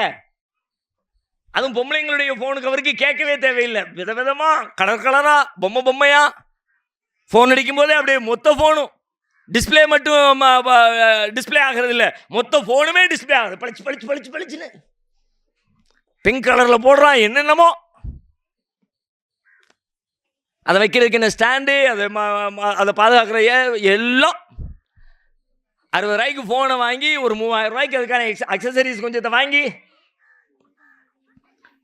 பையன் வந்து எடுத்துடும். வைக்கல புடக்கல, யாரையும் தொட விடாம புரட்டி புரட்டி திருப்பி திருப்பி திருப்பி திருப்பி பார்த்து காலையிலேருந்து சாயங்காலம் வரைக்கும் யூஸ் பண்ணுறவங்க கூட அப்படி தொடச்சிருக்க மாட்டான். மொத்தத்திலே 24 மணி நேரத்தில் 2 பேர் ஃபோன் பண்ணியிருப்பான். ஒருத்தன் 1 நிமிஷம் பேசியிருப்பான், ஒருத்தன் 2 நிமிஷம் பேசியிருப்பான். அவ்வளோதான் இந்த ஃபோனு. ஆனால் இதை 24 தடவை தொடச்சி தொடச்சி தொடச்சி பேக்குக்குள்ளே வச்சு அப்படியே கண்ணும் கருத்துமா எப்போ பார்த்தாலும் கவனம் முழுக்க அதிலே தான். எங்கே வச்சோம், எங்கே எடுத்தோம், மாதம் 4 மாதத்துக்கு வரைக்கும் ஃபோனை எங்கே தேடு. முத நாள் தேடுனியா? முத நாள் கனவுலே அதானே வந்துச்சு. முத நாள் படுத்த உடனே கனவுலேயே அந்த ஃபோனை வச்சுக்கிட்டு நம்ம அவ்வளோ வேலை பார்க்குற மாதிரி வந்துச்சே. 4 மாதத்துக்கு பிறகு, 2 வருஷத்துக்கு பிறகு அந்த ஃபீல் இல்லைல்ல. எதிலாவது இருக்கிறதா? மனிதன் தேடி சென்ற எதிலாவது அப்படி முழுமை பெற்ற நிம்மதி, முழுமை பெற்ற மகிழ்ச்சி, இதை அடைந்தால் எனக்கு மகிழ்ச்சி என்று நான் அடைந்த ஒன்றில் என் மரணம் வரைக்கும் இடைவிடாமல் நான் மகிழ்ச்சி அடைந்து கொண்டே இருக்கிற ஒரே ஒரு வெற்றியை உலகத்தில் நீங்கள் காட்டுங்க பார்க்கலாம். ஒரே ஒன்னே ஒன்று. இது கிடைச்சா போதும்னு எவ்வளவு போராடணும், எதுக்கெல்லாம் இன்னைக்கு லெவலில் ஒவ்வொருத்தரையும் ஒரு பட்டியல் இருக்கும். உங்களுக்கு என்ன வேணும்? இந்துக்கள் சொல்ற மாதிரி தேவதை உங்கள் முன்னாடி தோன்றி உங்களுக்கு என்ன வரம் வேண்டும் அப்படின்னு கேட்ட உடனே டக்குன்னு வச்சிருப்போம். ஒரு பேப்பர் பேனா கொடு, அதான் ஆளை தேடிக்கிட்டு இருந்தோம், கொடு, லைனா எழுதிருந்தேன். எல்லாவற்றிலையும் ஒரு அபிப்பிராயம் இருக்கிற, இது வேணும், அது வேணும், அப்படி இருக்கணும், இப்படி இருக்கணும், என் புள்ள அப்படி இருக்கணும், என் பையன் அப்படி இருக்கணும், அதுக்கு மாப்பிள்ளை எப்படி இருக்கணும், பேரன் எப்படி இருக்கணும், பேத்தி எப்படி இருக்கணும், இடம் எப்படி இருக்கணும். திருமணம் பார்க்குற எல்லாத்துலேயும் ஒரு அபிப்பிராயம். டிவியை பார்த்தோமா, டிவி இந்த டிவி இருக்கணும், அந்த டிவி வேணும். இப்போ புதுசாக வந்திருக்காங்களா, அப்படியே கரு அப்படியே வளைஞ்சு மாதிரி இருக்காங்களா, 58 இன்ச்சில் வீட்டில் தூக்கி மாட்டினோம்னா அப்படியே தேட்டரில் பார்த்த மாதிரி இருக்காங்களே. எல்லாத்துலேயும் ஃபோன் இப்படி இருக்கணும், டிவி இப்படி இருக்கணும், வாஷிங் மிஷின் இப்படி இருக்கணும். ஆல்ரெடி உலகத்தில் என்ன இருந்துக்கிட்டு இருக்கோ அதை விட கற்பனைகள் வேற. துணியை அள்ளி அள்ளி தூக்கி தூக்கி போடுற மாதிரி இருக்கு. அதுவே வீட்டுக்குள்ளே வந்து தேடி அழுக்கு துணியாக தூக்கி கொண்டு போய் வாஷிங் மிஷினே போட்டுட்டு அப்படி இருந்தால் நல்லா இருக்கணும். அப்படி வேணும். ஆனால் அதுவே இப்போ பெரிய வேலையாக இருக்குல்ல. எடுத்து கொண்டு போட வேண்டியது இருக்குது. அவன் சட்டையை கழட்டி அங்கே போட்டுருதான், சாக்ஸை கழட்டி இங்கே போட்டுருதான். காலையில் டையை தேட முடியல, எங்கே எடுங்க டை இங்கே போட்டேன், ஐடி கார்டு எங்கே காணோம், போய் நீ ஸ்கூலில் இன்னைக்கு திட்டு வாங்கிட்டு வா, அப்போ தான் நாளைக்கு உனக்கு புத்தி வரும். அதுவெல்லாம் அதே செஞ்சுக்கிற மாதிரி அப்படி ஒன்று இருந்தால் நல்லா இருக்குமே. வீட்டுக்குள்ளே போனோடனே இயல்பாக இப்போ பெரும்பாலும் என்ன பண்ணுறோம், சுவிட்சை போடுறோம், சுவிட்ச் ஆஃப் பண்ணுறோம். டெக்னாலஜி வந்துருச்சுங்கிறான். நீ உள்ளே போனோடனே தானாக எரியும், வெளியே வந்தோடனே தானாக ஆஃப் ஆகிக்கும். எங்கேயோ கேள்விப்படுறோம், லட்சத்தில் ஒருத்தர் 2 பேர் மாதிரி வச்சுக்கிறான். தேவதை வந்த உடனே லிஸ்ட்டு வந்துடும் டக்கு டக்கு டக்கு டக்குன்னு. என் வீட்டு சுவிட்ச் இப்படி இருக்கணும், என் வீட்டு பெயிண்ட் இப்படி இருக்கணும், என் வீட்டு கதவு இப்படி இருக்கணும், என் வீட்டு வாசல் இப்படி இருக்கணும், என்னுடைய ட்ரெஸ் இப்படி இருக்கணும், என் கண்ணாடி இப்படி இருக்கணும், என் ஷூ இப்படி இருக்கணும், என் கார் இப்படி இருக்கணும். எல்லாத்தையும் ஒரு பெரிய லிஸ்ட் இருக்குது. ஆனால் நீங்கள் எந்த லிஸ்ட்டை எடுத்து கொடுத்தாலும் சரிதான், இது கிடைத்தால் போதும், இப்படி இருந்தால் போதும், என் வாழ்க்கை அதனுடைய வெற்றியை நான் தொட்டுவிட்டேன் என்று சொல்லி அதோடு உங்கள் ஓட்டத்தை நிறுத்திக் கொள்கிற மரண பரியந்தம், மரணம் வரை உங்களை தொடர்ந்து வர மகிழ்ச்சியை தருகிற ஒரு மகிழ்ச்சியை நான் அடைந்து விட்டேன், வெற்றியை நான் அடைந்து விட்டேன் என்று சொல்ல தகுந்த ஒரே ஒரு வெற்றி உங்கள் வாழ்க்கையில் உண்டா? ஒன்னே ஒண்ணு. எதையாவது ஒன்று சொல்லுங்க பார்க்கலாம். கொஞ்சம் யோசிங்க. அப்படி ஏதாவது ஒன்று இருந்துராதா? என்னத்தை மண்டைய கசக்குனாலும் ஒன்றும் தேர மாட்டேங்குது. எல்லாமே அற்பம், எல்லாமே தற்காலிகம். கொஞ்சம் டைம் தான் டிஃபரெண்ட். சிலது ஒரு 10 நாளைக்கு நீடிக்குது, சிலது 1 மாசம் நீடிக்குது, சிலது 1.5 மாசம் நீடிக்குது, சிலது 6 மாசம் நீடிக்குது. வாழ்க்கை முழுவதும் தொடர்ந்து வருகிற திருமண பந்தமா இருந்தாலும் சரிதான். ஆசை 60 நாள், மோகம் 30 நாள் தான். அதுக்கு பிறகு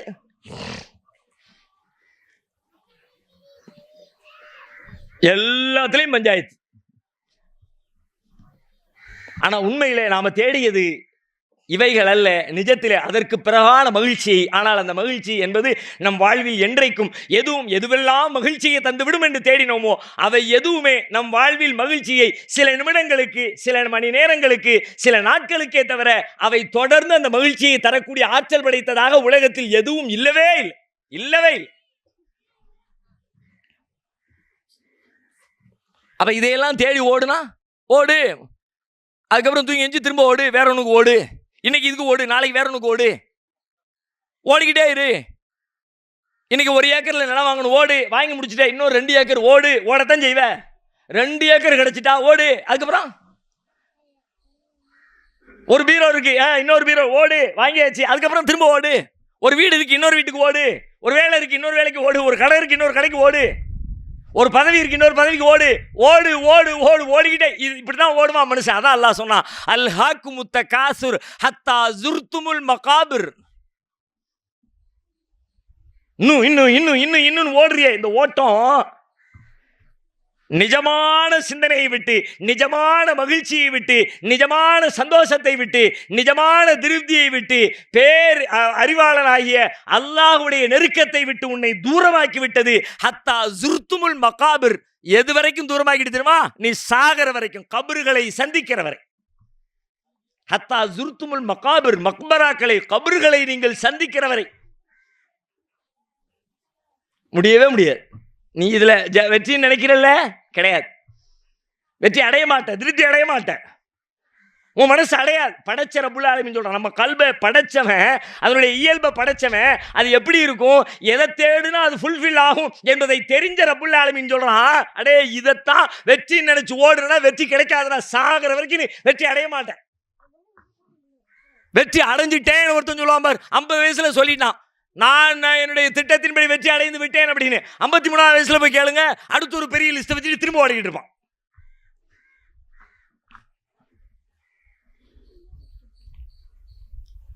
அல்லாஹ் தான் சொல்றான், இது நீ ஓடுற ஓட்டம் நிஜமான வெற்றி இல்லடா. நான் சொல்றது மறுமை வெற்றிக்காக மட்டும் இல்லை, மறுமை சொர்க்கத்துக்காக மட்டும். உலகத்திலேயே நிஜமா உண்மையா வெற்றி, உண்மையா ஹாப்பி, உண்மையா மகிழ்ச்சி, உண்மையா சந்தோஷம். அந்த சந்தோஷம் அது உள்ள வந்ததுக்கு பிறகு லாங் லைஃபா மகிழ்ச்சி தான் அப்படின்னு சொல்லக்கூடியதை நீ அடைந்தால் அதுவே நிஜமான வெற்றி. அந்த வெற்றி இந்த பொருட்கள்ல இல்லவே இல்லை, உலகத்தின் இன்பங்கள்ல இல்லவே இல்லை. ஏன்னா ஒன்னு நான் அப்படி படைக்கலன்ட்டான்ல.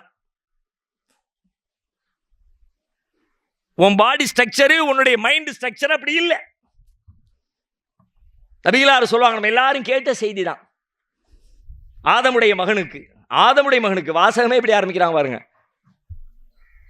முகமதுடைய உம்மத்துக்குன்னு சொன்னா கூட ஒரு லிமிட்டுங்கலாம், அப்படி சொல்லலை. ஆதமுடைய மகனுக்கு அப்படின்னா உலகத்துல மனுஷனா பிறந்த எல்லாத்துக்கும். ஒரு தங்கத்தால் ஆன ஓடை ஓடிக்கொண்டிருந்தால் அப்படின்னா அது ஓடிக்கொண்டிருந்தால் அப்படிங்கிறத வச்சுக்கிட்டு அதை நீங்க கொஞ்சம் கற்பனை பண்ணுங்க. ஓடிக்கொண்டிருந்தால்னா என்ன?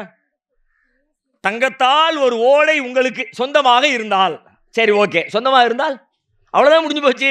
நீங்கள் வாழ்க்கையில் என்னெல்லாம் சொல்ல நினைக்கிறீங்களோ, எதையெல்லாம் செய்ய நினைக்கிறீங்களோ எல்லாத்துக்கும் வாரி வாரி இறைக்கலாம். எல்லாம் இந்த ஒரு தங்க ஓடை போதும். தங்கத்தில் ஒரு ஓடை ஓடிக்கிட்டே இருக்கு. அது வறண்டு போன ஓடை இல்லை, தங்கம் நிரம்பிய ஓடை. தங்கம் நிறைஞ்சு அப்படியே ஒரு ஓடையில் தண்ணி நிறைஞ்சு ஓடுற மாதிரி தங்கம் நிறைஞ்சு ஓடு. அள்ளி அள்ளி ஊத்துனா ஊத்துறதுக்கு தகுந்த மாதிரி தங்க பாலங்களா வந்துகிட்டே இருக்கு. தங்க நகைன்னு சொன்னா கூட பொருத்தமான சொல் இல்லை. தங்க சங்கிலின்னு சொன்னாலும் பொருத்தமானது இல்லை. தங்க மோதிரம்னு சொன்னாலும் பொருத்தமானது இல்லை. தங்க நெக்லஸ்னாலும் பொருத்தமானது இல்லை. ஏன்? நெக்லஸ்னா நெக்லஸோட சுருங்கிரும், செயின்னா செயினோட சுருங்கிரும், வளையல்லாம் வளையத்தோட சுருங்கிரும், ஒட்டியானதோ ஒட்டியானத்தோட சுருங்கிரும். ஆனால் தங்க ஓடைனா அதை தூக்கி எந்த டையில் ஊற்றினாலும் அதே மாதிரி நெக்லஸ் ஊற்றினோம்னா நெக்லஸா எதை வேணாலும் தங்க பார்க்கலாம். ஒரு சொம்பு டை எடுத்து சொம்புல ஊற்றினா தங்க செம்பு, தங்க மைக்கு, தங்க ஃபேனு, தங்க சாமியானா, தங்க சேரு, என்ன நினைக்கிறீங்களோ எல்லாம் தங்கம். அள்ளி அள்ளி ஊத்துற வேலை மட்டும்தான். அதுக்கும் மோட்டர் செட் பண்ணிட்டீங்கன்னு வச்சுக்கங்க, பேசாம பைப்பை பிடிச்சிக்கிட்டே இருக்க வேண்டியதான். பிடிக்க எதையெல்லாம் தங்கமாக்கணுமோ எல்லாத்தையும் தங்க ஆக்கிக்கிட்டே இருக்கலாம். அப்படின்னா எல்லாம் வாழ்க்கையில் என்ன வேணாலும் வாங்கலாம். ஓடிக்கிட்டு வேற இருக்கு அந்த ஓடை. ஓடுற ஓடை சும்மா ஓடை இல்லை, அது குளம் இல்லை, குட்டை இல்லை, தேங்கி கிடக்கிறது இல்லை. ஓடுதுன்னா அப்படியே மூவ் ஆகிக்கிட்டே இருக்கு, வந்துக்கிட்டே இருக்கு. எடுக்க அல்ல குறையாத சுரங்கமாக வந்து கொண்டே இருக்கிறது. அப்படின்னா நீ என்ன நினைச்சாலும் எல்லாத்தையும் அதை வச்சு செஞ்சுக்கிட்டே இருக்கலாம். நம்ம ஒரு குண்டுமணி தங்கத்துக்கு எவ்வளவு பிரயாசம், எவ்வளவு ஆசை, எவ்வளவு ஓட்டம், எவ்வளவு கற்பனை, எவ்வளவு எதிர்பார்ப்பு. உலகமே உங்கள் அப்படின்னு சொல்லலாம். வேற வார்த்தையில சொல்றதா, உலகமே உங்கள்கிட்ட, செல்வமே உங்கள்கிட்ட. காரூனுக்கு அல்லாஹ் சொல்றான்ல, மூசா நபி காலத்தில் ஒருத்தன் வாழ்ந்தான்ல காரூன்னு சொல்லிட்டு, அந்த காரூனை பத்தி சொல்லும் போது கூட இப்படி எல்லாம் சொல்லலை. இன்ன காரூன கான மின் கௌமி மூசா ஃபபகா அலைஹிம் வ ஆதைனாஹு மினல் குனூஸ் மா இன்ன மஃபாத்திஹஹு லதனூ பில் உஸ்பதி உலில் குவ்வா. ஒரு பெரிய செல்வம் கொடுக்கப்பட்டவனை பற்றி குர்ஆன் சொல்கிறது. பணம்னா பணம், அப்பா உங்கூட்டு பணம் எங்கூட்டு பணம் இல்லை அப்பா. அல்லாஹ் அதை வர்ணிக்கும் போது பயன்படுத்துகிற வார்த்தையை பாருங்க. கட்டப்பட்ட சாவிகளை தூக்கி ஒரு பெரிய கூட்டத்தின் பலம் கொண்ட கூட்டமும் கூட முட்டையா சொல்லலை, உளில் குவ்வா, நல்ல ஆற்றல் பொருந்திய குவத்து வலிமை உள்ளவர்களின் தலையில தூக்கி வச்சா அவங்க என்ன செய்வாங்களாம், தூக்கி சுமக்கிறதுக்கு சிரமப்படுவாங்களாம். கொஞ்சம் இதை நீங்க கற்பனை பண்ணி பாருங்க, கற்பனைக்கு வரவே வராது. தூக்கி சுமக்கிறதுக்கு சிரமம். உன் செல்வத்தை தூக்கி சுமக்கிறது சிரமம்னா அது புரிஞ்சுக்கலாம், ஒரு நிறைய செல்வம் இருந்துச்சு போல இருக்குன்னு. இங்க அப்படி சொல்லல, செல்வத்தை எல்லாம் உள்ள வச்சிருக்கோம், செல்வத்தை தூக்கல. அவனுக்கு கொடுக்கப்பட்ட செல்வம் எல்லாம் உள்ள தங்கம், வைரம், வைடூரியம், முத்து, பவளம், பணம், காசு, அன்னைக்கு என்னவெல்லாம் மதிப்புள்ளதோ, நெல், கோதுமை எல்லாத்தையும் என்ன பண்ணிட்டோம்னா அப்படியே ஒரு பெரிய அரங்குகளுக்குள்ள உள்ள போட்டு போட்டு போட்டு போட்டு எல்லா கதவையும் பூட்டி அந்த பூட்டி தோண்டி இருக்கும். செல்வம் அவ்வளோ பெருசு. செல்வத்தை பாதுகாக்கிற பூட்டு, நம்ம வீடு எவ்வளோ பெருசு, வீட்டை பூட்டுற பூட்டு எவ்வளோ இருக்கும், சின்னது தானே. அந்த வீட்டை பூட்டுற பூட்டுடைய சாவி எவ்வளோ பெருசு இருக்கும், அதை விட சின்னது தானே. எவ்வளவு சின்னதாக இருக்கும், அவ்வளவு சின்னதாக இருக்கிற சாவிகளை பூரா ஒவ்வொரு ரூம் சாவியாக எடுத்து அதை பூரா ஒரு மூட்டையில் கட்டியாச்சு. அந்த மூட்டையை ஒரு மூட்டை வெயிட்டாக இருக்குன்னு சொன்னால் கூட சரிங்களா, ஒரு மூட்டை நிறைய சாவின்னு அந்த மூட்டைகளை எல்லாம் தூக்கி ஒரு பெரிய கூட்டத்தின், வலிமை படைத்த கூட்டத்தின் தலையில தூக்கி வைத்தால் அவர்கள் அதை சுமப்பதற்கு சிரமப்படுவார்கள்னு சொன்னால் சாவியே இவ்வளோ வெயிட்டுனா பூட்டு எவ்வளோ வெயிட்டு, பூட்டு எவ்வளோ வெயிட்டுனா சேர்த்து வைக்கப்பட்டிருக்கிற செல்வத்தின் அளவு எவ்வளவு? நீங்கள் சூப்பர் கம்ப்யூட்டர் கொண்டு வந்து வச்சாலும் கால்குலேட் பண்ணி சொல்ல முடியாது. அவ்வளவு செல்வம், அவ்வளவு அளவு. அதை விட பெருஞ்செல்வம்னு சொல்லலாம் இந்த ஓடையை, தங்க ஓடை. அதுவே நமக்கு பிரமிக்க வைக்குது. அப்பா அப்படின்னு அப்படி பிரமிக்க வைக்குது. அவ்வளவு பெரிய செல்வத்தை கொடுத்த அல்லாஹ்வுடைய தூதர் சொல்றாங்க, இப்போ தங்கத்தால் நிரம்பிய ஒரு ஓடை ஓடுகிறது என்றால் அது இதுக்கு பக்கத்தில் கூட நிற்காது. அது கூட ஒரு லிமிட் தான், அது கூட ஒரு எல்லை தான். ஆனால் இதுக்கு எல்லையே இல்லை, வரம்பே இல்லை, இவ்வளவுதான் சொல்வதற்கான வாய்ப்பே இல்லை. எல்லையற்ற செல்வம் கொடுக்கப்பட்டிருக்கிறது. ஆனால் இந்த மனிதன் இத்தனை செல்வம் இருக்கிறது, இவன் ஆயுள் காலம் முழுவதும் அதை பயன்படுத்தி தான் விரும்பியவர்களுக்கெல்லாம் அள்ளி கொடுத்து தான் விரும்பியபடியெல்லாம் வாழ்ந்து செலவழித்து தீர்த்தாலும் அந்த தங்க ஓடை குறைய போவதே இல்லை. ஆனால் மனிதன் இன்னும் எத்தனை தலைமுறை வாழ்ந்தாலும் உண்டு கொளிக்கலாமப்பா என்று கொடுக்கப்பட்ட செல்வத்தில் மனிதன் திருப்தி அடைவானா? மகிழ்ச்சி அடைந்து விடுவானா? கிடைக்கிற பொழுது மகிழ்ச்சி, கிடைச்ச அன்னைக்கு மகிழ்ச்சி. நம்ம பேர்ல இவ்வளவு பெரிய சொத்துடா, ஒரு தங்க ஓடுதுடா அப்படிமா 2 நாளைக்கு பிறகு பார்த்தா ஆமா ஒரு ஓடை தான் ஓடிக்கிட்டு இருக்கு, பக்கத்தில் இன்னொரு 2 ஓடை ஓடிச்சுனா இதை வச்சு நீ என்ன செய்ய போற? முதல்ல இருக்கிற ஒண்ணுக்கே உனக்கு வழியை காணும். ஒண்ணுல பாதியாவது அனுபவிப்பியா? 4ல் 1 பங்கு அனுபவிப்பியா? அதுல ஒரு ஜக்கு எடுத்தா இருப்பியா? ஒரு வாளி எடுத்தா அனுபவிக்க முடியுமா உன்னால? ஒரு வாளி அள்ளினாலே அவ்வளவு வாழலாமப்பா, அதுவே உன்னால் வாழ்ந்து முடிக்க முடியாது. ஆனால் இத்தனை பெரிய திரண்ட செல்வம் கிடைத்த பிறகு நீ வெற்றி அடையல, இன்னும் திருப்தி அடையல. அடுத்து என்ன பண்ற? இன்னும் அடுத்து பக்கத்தில் ஒரு ஓடையை வெட்டுறோம், அதுல தங்கத்தை நிரப்புறோம். அப்படியே இதான் மனுஷன். நீங்கள் வாழ்வில் எதையெல்லாம் லட்சியமாக இலக்காக வெற்றியாக கொண்டு ஓடுகிறீர்களோ எல்லா வெற்றியும் இப்படி அற்பமானது. அற்ப ஆயுளிலே உங்களுடைய மகிழ்ச்சியை சாகடித்து விடக்கூடியது. அப்படியானால் நிரந்தர வெற்றி, நிஜமான வெற்றி, உண்மையான வெற்றி, மகிழ்ச்சியை உங்களிடத்திலே நிரந்தரமாக்கி தருகிற வெற்றி எது என்று கேட்டால் அந்த வெற்றியை தான் இன்றைக்கு தலைப்பாக்கி இருக்கிறார்கள். வெற்றி தரும் கல்வி. கல்விதான் அந்த வெற்றி, அறிவுதான் அந்த வெற்றி. நிஜமான வெற்றி அறிவுல தான் இருக்கு, ஞானத்தில் புரிதல்ல தான் இருக்கு, பொருளில் இல்லை, சிந்தனையில் தான் இருக்கிறது. உங்களுடைய மகிழ்ச்சியையும் துன்பத்தையும் எதை வைத்து அளவிடுகிறீர்கள்? உங்களுக்கு முன்னால் இருக்கிற சூழல்களை வைத்து அளவிடுகிறீர்கள், உங்கள் பிரச்சனைகளை வைத்து அளவிடுகிறீர்கள். ஆனால் உண்மையில் உங்கள் பிரச்சனைகளை உங்கள் துன்பப்படுத்தவில்லை, உங்கள் சூழ்நிலை உங்களை துன்பப்படுத்தவில்லை, உங்கள் வறுமை உங்களை துன்பப்படுத்தவில்லை, உங்கள் ஏழ்மை உங்களை துன்பப்படுத்தவில்லை, உங்களுடைய செல்வம் உங்களை மகிழ்ச்சிப்படுத்தவில்லை, உங்களுடைய அதிகாரம் உங்களை மகிழ்ச்சிப்படுத்தவில்லை. இந்த மகிழ்ச்சியும் துன்பமும் எங்கு இருக்கிறது என்று கேட்டால் அனைத்தையும் உருவாக்குவது உங்கள் சிந்தனை தான், உங்கள் அறிவு தான், உங்கள் பார்வை தான், உங்களின் கண்ணோட்டம் தான். எல்லாமே அதுதான். ஒரே காரியம் 2 பேர் 2 வகையாக பார்க்கிறான். ஒருவனுக்கு அது மகிழ்ச்சி, இன்னொருவனுக்கு அது துன்பம்.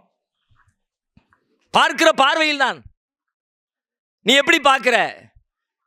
அப்பான்னு பெருசா பார்த்தா உனக்கு துன்பம் தான், ஒண்ணுமே இல்லைன்னு எட்டி உதைச்சா உனக்கு அது சாதாரணம் தான். ஒரு காரியத்தை செய்கிற பொழுது அதுல நீ எதை பார்க்கிறாய் என்கிற அறிவு இருக்குத, அந்த அறிவு தான் உங்களுக்கான வாழ்க்கையின் வெற்றி. ஒரு பள்ளிவாசல் கட்டுமான வேலை நடக்குது. பள்ளிவாசல் ரொம்ப சிறந்த பணி, அற்புதமான பணி, உயர்வான பணி. நாளை மறுமையிலே சுவர்க்கத்திலே நமக்கான ஒரு மாளிகையை இறைவனிடத்தை பெற்று தருகிற ஒரு பணி. நபிகளார் சொல்கிறார்கள், மம்பனா மஸ்ஜிதல் இல்லா பனல்லாஹு லஹு பைத்தன் ஃபில் ஜன்னா. யார் அல்லாஹ்விற்காக பூமியிலே ஒரு ஆலயத்தை நிர்மாணிக்கிறாரோ அவருக்காக நாளை மறுமையில் சுவர்க்கத்தில் அல்லாஹ் ஒரு ஆலயத்தை நிர்மாணிக்கிறான் என்று நபிகளார் சொல்கிறார்கள். அப்படியானால் நாளை மறுமையில் நமக்கு சுவர்க்கத்தை உத்தரவாதப்படுத்துகிற அற்புதமான பணிகளில் ஒன்று பள்ளிவாசல் கட்டுகிற பணி. பெரும் துன்பத்திற்கு ஆளாக்கப்பட்ட ஃபிரௌனுடைய மனைவி ஆசியா அம்மையார் அல்லாஹ்விடத்திலே கேட்கிறார்கள், ரப்பிபினிலி இந்தக பைத்தன் ஃபில் ஜன்னா. இறைவா எனக்காக. எத்தனை பெரிய துன்பம்! ஒரு நாட்டினுடைய மகாராணியாக, எகிப்து தேசத்தினுடைய மன்னரின் மனைவியாக, மகாராணியாக வீட்டிலிருந்து எல்லா இன்பங்களையும் அனுபவித்துக் கொண்டிருந்த ஆசியா அம்மையார் மூசா அலைஹிஸ்ஸலாத்துடைய ஏகத்துவத்தை ஏற்றுக்கொண்டதற்கு பிறகு ஃபிரௌனால் கொடுமைப்படுத்தப்பட்டு சித்திரவதைக்கு ஆளாகிற பொழுது அல்லாஹ்விடத்திலே பிரார்த்திக்கிறார்கள், இறைவா இந்த சித்திரவதைக்கு பகரமாக, இந்த துன்பங்களுக்கு பகரமாக, இந்த இழப்புகளுக்கு பகரமாக, இந்த கஷ்டங்களுக்கு பகரமாக உன்னிடத்திலே நான் கேட்பதெல்லாம் இந்த பைத்தன் ஃபில் ஜன்னா, ஜன்னத்திலே சுவர்க்கத்திலே எனக்கு ஒரு வீட்டை தா, அதுவே எனது கோரிக்கை.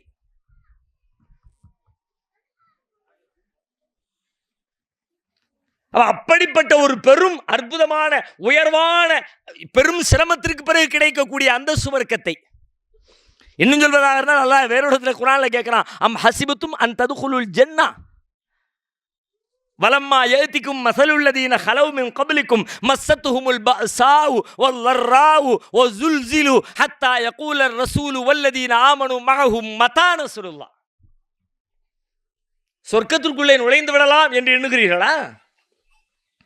உங்களுக்கு முன்னிருந்தவர்கள் பட்ட கஷ்டங்களையும் சிரமங்களையும் நீங்கள் படாமல், அவர்கள் ஆட்டுவிக்கப்பட்டதை போல நீங்கள் ஆட்டுவிக்கப்படாமல், அல்லாஹ்வுடைய தூதரும் அவரோடு இறை நம்பிக்கை கொண்டிருந்த மக்களும் அல்லாஹ்வின் உதவி எப்பொழுது வரும் என்று கையேந்துகிற அளவிற்கு அவர்கள் அலைக்கழிக்கப்பட்டார்களே, அப்படிப்பட்ட அலைக்கழிப்புகளை நீங்கள் சந்திக்காமல் சொர்க்கம் சென்று விடலாம் என்று எண்ணுகிறீர்களா?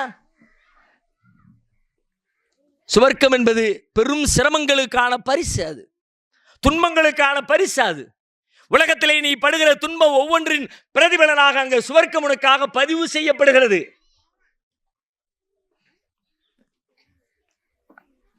அப்படிப்பட்ட உன்னதமான மிக அற்புதமான முஸ்லிமுடைய வாழ்வின் லட்சியமாக இருக்கிற மறுமை சுவர்க்க பேற்றை நமக்கு உரித்தாக்கி தருகிற ஒரு பள்ளிவாசல் கட்டுமான பணி நடக்கிறது, நடந்து கொண்டே இருக்கிறது. கல் சுமந்து செல்கிற ஒருவனை பார்த்து ஒருத்தர் கூப்பிட்டு கேட்கிறார், என்னப்பா செய்யற? நான் கல்லை தூக்கிட்டு போறேங்கிறான்.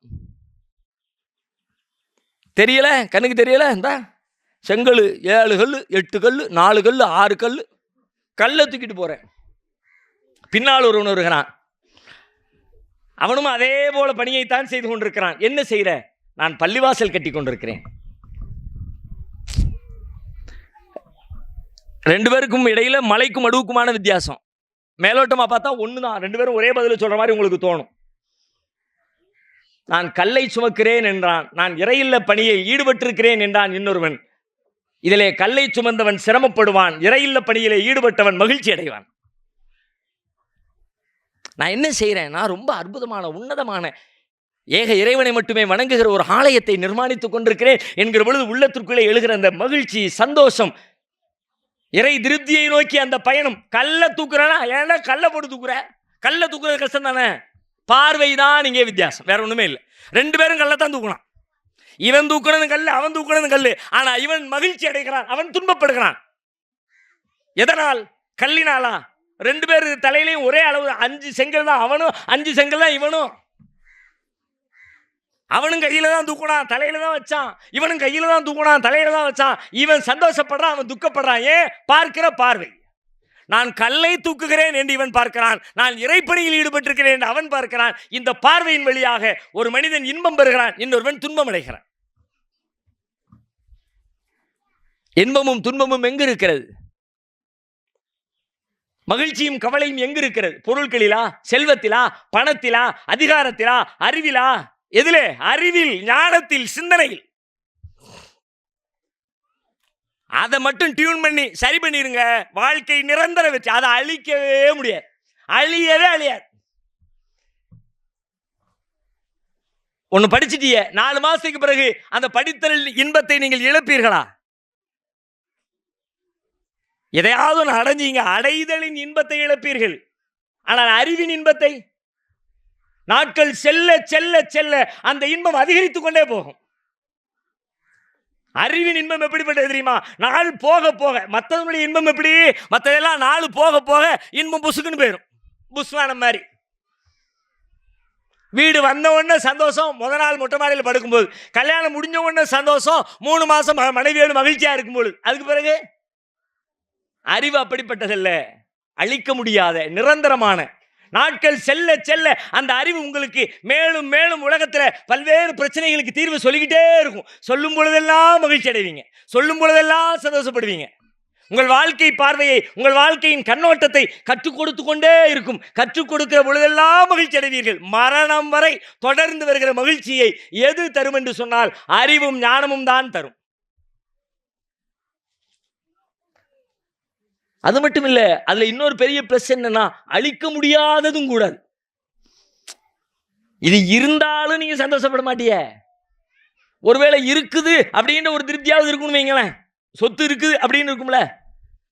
ஆனால் திடீர்னு சொத்து இல்லாமல் போயிரும்ல, சொத்து அழிஞ்சு போயிரும்ல, ஒரு பூகம்பம் வந்துரும்ல. வயநாடுல என்ன ஆச்சு? ஒருத்தருடைய வீட்டை சொன்னாங்க, அடுத்த வாரம் குடி போகிறார். ஒரு 25-30 ஆண்டு காலம் வெளிநாட்டிலே உழைத்து சம்பாதித்து ஒரு 30-40 லட்சம் ரூபாய் பெருமானம் உள்ள நிலத்தை வாங்கி அதிலே பிரம்மாண்டமாக கோடி ரூபாய் மதிப்புள்ள ஒரு வீட்டை கட்டி அடுத்த சனிக்கிழமை வீடு குடிபுகுவதற்கான நாள் குறிக்கப்பட்டு பத்திரிகை அடிக்கப்பட்டு உறவினர்களுக்கெல்லாம் கொடுக்கப்பட்டு இன்னும் 7 நாள் மட்டுமே மிச்சம் இருக்கிறது என்று சொல்லி அங்கே வரக்கூடிய உறவினர்களுக்கான உணவு ஏற்பாடு, அவர்கள் தங்குவதற்கான வசதி எல்லாவற்றையும் செய்து கொண்டிருக்கிற தருணத்தில் இன்னும் 4 நாள் 5 நாள் மிச்சம் இருக்கிற தருணத்தில் காலையில் எழுந்து பார்த்தால் வீடு இல்லை, மண் முகடு மட்டுமே மிச்சம் இருக்கிறது. இந்த கேரளாவில் இப்போ வயநாட்டில் இல்லாமல் போயிடுச்சுல. அது மாதிரி போகும்ல, நமக்குள்ளும் போக வாய்ப்பு இருக்குல்ல. எல்லா இடத்துல கேட்போம், அப்படி ஆக்கிறாதான்னு கேட்போம். ஒருவேளை அல்லாஹ்வுடைய நாட்டம் அப்படி இருந்து ஆகிவிட்டால் இல்லையே. ஆனால் அறிவு இல்லைன்னு ஆகுமா? என்னைக்காவது இல்லாம போயிடுச்சு. எது இல்லாம எப்படி முடியும்? நீங்க மௌத்தா போனாலே தவிர அந்த அறிவு இல்லாம போகாது. நீங்க மௌத்தாகணும் அல்லது நீங்க பைத்தியமாகணும், உங்க மூளை கெட்டு போகணும். இந்த நிகழ்வு நடக்கலைன்னா உங்கள்கிட்ட நீங்க படிச்ச நீங்க சேர்த்த அந்த அறிவு ஞானம் உங்களிடமிருந்து இல்லாமல் போகுமா? போகவே போகாது, அழிக்கவே முடியாது. எவன் நினைச்சாலும், எந்த எதிரி நினைச்சாலும், என் சொத்தை அழிச்சிடலாம், என் செல்வத்தை அழிச்சிடலாம், என் உறவுகளை அழிச்சிடலாம், எனக்குரியது என்று நான் சொந்தம் கொண்டாடிய அனைத்தையும் அழித்து விடலாம். ஆனால் நான் கற்று தேர்ந்த எனக்குள்ளே புதைந்து கிடக்கிற என் அறிவை ஞானத்தை உலகத்தில் எவனாலும் அழிக்க முடியுமா? அழிக்கவே முடியாத பேராற்றல் படைத்தது கல்வி, அறிவு, ஞானம், சிந்தனை, பார்வை, கண்ணோட்டம். இந்த உண்மையை புரியாம நிஜத்தில் உங்களுக்கு தேவைப்படுறது வீடு இல்லை, சொத்து இல்லை. அதை புரிஞ்சுக்கங்க. முதல்ல தனியாக உட்காந்து யோசிங்க. உங்களுக்கு தேவை சந்தோஷமும் மன அமைதியும் தான். அந்த அமைதி இதில் இல்லை, அது தற்காலிகம். நிரந்தரமா எது? அறிவு தான் உங்களுக்கு நிரந்தர மகிழ்ச்சியும் சந்தோஷத்தையும் தரும். அந்த அறிவை தேடுற வேலையை விட்டுட்டு மற்ற எல்லாத்தையும் தேடுறோமே. எது இல்லாமல் போகுமோ, எது தற்காலிகமோ, இன்னும் சொல்ல போனால் எது துன்பத்தை தருமோ, இவைகள்லாம் துன்பம் தரும். இதில் எல்லாத்துலேயும் துன்பம் இருக்குது. வீட்டை கட்டி முடிச்சுட்டு அதுக்கப்புறம் 20 வருஷத்துக்கு அந்த வீட்டில் பஞ்சாயத்தே இல்லைன்னு யாரையாவது சொல்ல பார்க்கலாம். பைப்பு ஒழுகி போச்சு, பைப்பை மாற்றும் பாரு. செப்டிங் டேங்க் நிறைஞ்சு போச்சு, ஆளை கூட்டிகிட்டு வந்து சரி பண்ணும் பாரு. பெயிண்ட் இல்லாமல் போயிடுச்சு, புதுசாக பெயிண்ட் அடியும் பாரு. வண்டிக்காரன் கொண்டு வந்து ஓரத்தில் இடிச்சுட்டான், அது கொஞ்சம் சரி பண்ணும் பாரு. எவ்வளவு பஞ்சாயத்து! சிரமங்களை கொண்டு வந்து தருகிறது. ஆனால் சிரமமே இல்லாமல், துன்பமே இல்லாமல் உங்கள் மகிழ்ச்சி கடலிலே மரணம் வரை உங்களை மூழ்க வைக்கிற அந்த அறிவை பெறுவதிலே இன்றைக்கு நம்முடைய சமுதாயத்தின் நிலை என்ன? அதிலும் குறிப்பாக இந்த அறிவை கற்றுத்தருவது எந்த அறிவை? நிரந்தர மகிழ்ச்சியை, நிரந்தர சந்தோஷத்தை, நிரந்தர வாழ்வின் இன்பத்தை, துன்பங்களை எல்லாம் இன்பங்களாக பார்க்க வைக்கிற அறிவை. துன்பங்களை கூட இன்பங்களாக பார்க்க முடியும். அது எப்படி துன்பத்தை இன்பமா முடியும்? அறிவு கரெக்டாக இருந்தால் முடியும். அறிவு இல்லாட்டி ஐயோன்னு புலம்புவேன். அறிவு இருந்தால் ஜாலியாக இருப்பேன். நான் ஒரு வாரத்துக்கு முன்னாடி குடோனை க்ளீன் பண்ணிக்கிட்டு இருந்தேன். சரியான குப்பை, ஒரு வாரம் க்ளீன் பண்ணவே இல்லை. மண் அங்கங்கே புடைச்ச தானியங்கள், புடைச்ச குப்பை, அது இதுன்னு அப்படியே குடோன் முழுக்க நிறைஞ்சு கிடந்துச்சு. நண்பர் ஒருத்தர் பார்க்க வந்திருந்தார். அதனால் அவசர அவசரமாக க்ளீன் பண்ணி உட்கார வைக்கிறக்காண்டி பெருக்கிக்கிட்டு இருந்தேன். வெளியில் அவர் நின்றுட்டு இருந்தார் வாசலில். அவங்க மூடைகள், தானிய மூடைகள் அடுக்கி வைக்கப்பட்டிருக்கு. அந்த மூடையின் மேலே ஒரு 5 கிலோ கவரில், கேரி பேக்கில், பிளாஸ்டிக் கவரில் நிலக்கடலை மேலே வைக்கப்பட்டிருக்கு. ஆல்ரெடி அது ஒரு வாரம் 10 நாளாக அந்த இடத்துல தான் இருக்குது. நான் அவசர அவசரமாக பெருக்கி முடித்து இந்த குப்பையெல்லாம் அள்ளி குப்பையை கொண்டு போட்டுட்டு உள்ளுக்குள்ளே வர்றேன். மேலே இருந்த அந்த 5 கிலோ நிலக்கடலை பாக்கெட் தொம்முன்னு விழுந்து மொத்தமாக அப்படியே ரூம் முழுக்க. வாசலில் நின்று நண்பருக்கு ஐயோ ஐயோ இப்படி அப்படின்னு அவர் ரொம்ப பதறிக்கிட்டு ஓடிடுறாரு. ஐயோ கீழே வந்துருச்சு, எல்லாம் வீணாக போச்சு, எல்லாம் இப்படி ஐயோ ஹெல்ப் பண்ண வர நானே எடுத்துக்கிறேன்னு நான் சிரிச்சுக்கிட்டே எடுக்கிறேன். அவர் உத்துப்பா, இவர் நெசமாக சிரிக்காரா அல்லது ஐயோ விழுந்துருச்சே அப்படின்னு இப்படி பார்க்காரு. எதுக்கு இப்படி பார்க்காரு அப்படின்னு திரும்பி சிரிக்கிறேன். என்னங்க எல்லாம் கொட்டி போச்சு, இப்படி கொட்டி போச்சும்பாங்க, நீங்கள் என்னங்க சிரிக்கிறிய அப்படின்னு. இல்லை, இதே ஒரு 10 நிமிஷத்துக்கு முன்னாடி கொட்டியிருந்தா எப்படி இருக்குன்னு யோசிச்சு பார்த்தேன். 10 நிமிஷத்துக்கு பூரா பூரா மண், பூரா குப்பை. குப்பையில் கொட்டியிருந்தா எல்லாத்தையும் அள்ளி குப்பையில் தானே போடணும். வீணா போன பொருட்களோடு அது சேர்ந்திருந்தால் வீணாகி போயிருக்குமே. நல்ல வேலை, அல்லாஹ் எனக்கு எவ்வளோ வேலை ஈஸியாக்கிருங்க பாருங்க, நீட்டாக சுத்தம் பண்ணி போட்டிருக்கேன். அப்படியே இப்போ அள்ளி திரும்ப கவரில் வச்சிருவோம்ல, ஒரு குப்பையும் இல்லையே, ஒரு மண் இல்லையே. ஆமாம்ல அப்படிங்கிறார். ஆமாம், இதுதான் வாழ்க்கை. இது அறிவு தந்தது. எது தந்தது இந்த சிந்தனை? இதை துன்பமாக பார்க்கவும் முடியும், இன்பமாக பார்க்கவும் முடியும். இதை இன்பமாக பார்த்து அந்த நேரத்தை மகிழ்ச்சியோடு கழிக்கிற வாய்ப்பு எனக்கு எப்படி கிடைத்தது? அல்லாஹ்வின் அறிவு ஞானம் கொடுத்த சிந்தனை இது. இப்படி வாழ்வின் ஒவ்வொரு கட்டத்திலேயும் எந்த துன்பம் வந்தாலும் அதை இன்பமாக பார்த்து விட முடியும். பிஸ்னஸ் பண்ணிக்கிட்டே இருக்கோம், வியாபாரம் நடந்துக்கிட்டே இருக்கு. திடீர்னு ஒரு மாதம் வியாபாரம் இல்லை, இருக்கிற சரக்கெல்லாம் எக்ஸ்பைரி ஆகிடுச்சு, மொத்தமாக தூக்கி தூர போடுற மாதிரி இருக்குது, கிட்டத்தட்ட ஒரு 10 லட்ச ரூபா லாஸு. அப்படிப்பட்ட கதைகளை கேட்குற ஆள் நீங்கள் பாருங்கள். இப்படி யாராவது கதை சொன்னாங்கன்னா உங்களுக்கு எப்படி இருக்கும்? சொல்லக்கூடிய ஆள் அப்படியே சோர்ந்து மெலிஞ்சி கண்ணமெல்லாம் ஒட்டி போய் கண்ணெல்லாம் குழி விழுந்து, ஏங்க இப்படி இருக்கிய? 10 நாளுக்கு முன்னாடி நடந்தது கேட்கணுமா பாய்? ஏன்டா கேட்டோன்னு இருக்கும். அரை மணி நேரம் விட மாட்டார். யார்கிட்டயாவது நல்லா இருக்கீங்களான்னு கேட்டால் நல்லா இருக்குன்னு பதில் சொல்லணும். அப்படி தானே? இதானே நாகரிகம். நல்லா இருக்குங்க அப்படி, அது நல்லா, அது ஏன் கேட்குறிய அப்படின்னு ஆரம்பித்து அரை மணி நேரம் ஓட்டினார்னா, ஐயையோ இவன்ட்ட நல்லா இருக்கியான்னு கேட்குறது தப்பு போல இருக்குடா.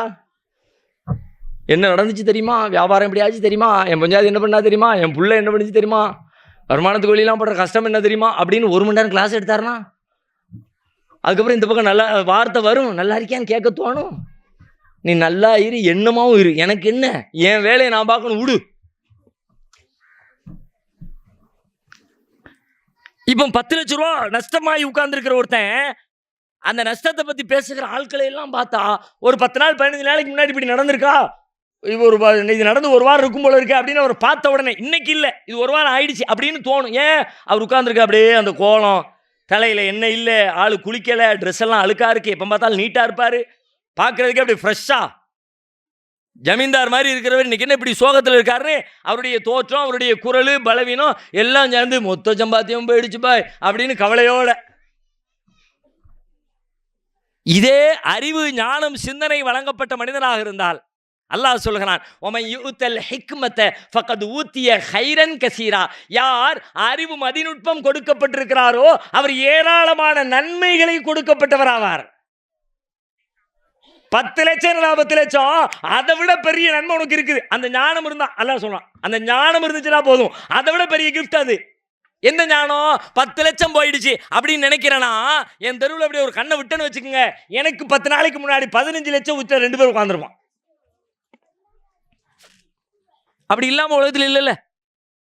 எந்த துன்பம் வந்தாலும் அதை விட ஒரு பெரிய துன்பம் உலகத்தில் எவனாவது அடைஞ்சுக்கிட்டே இருப்பான்.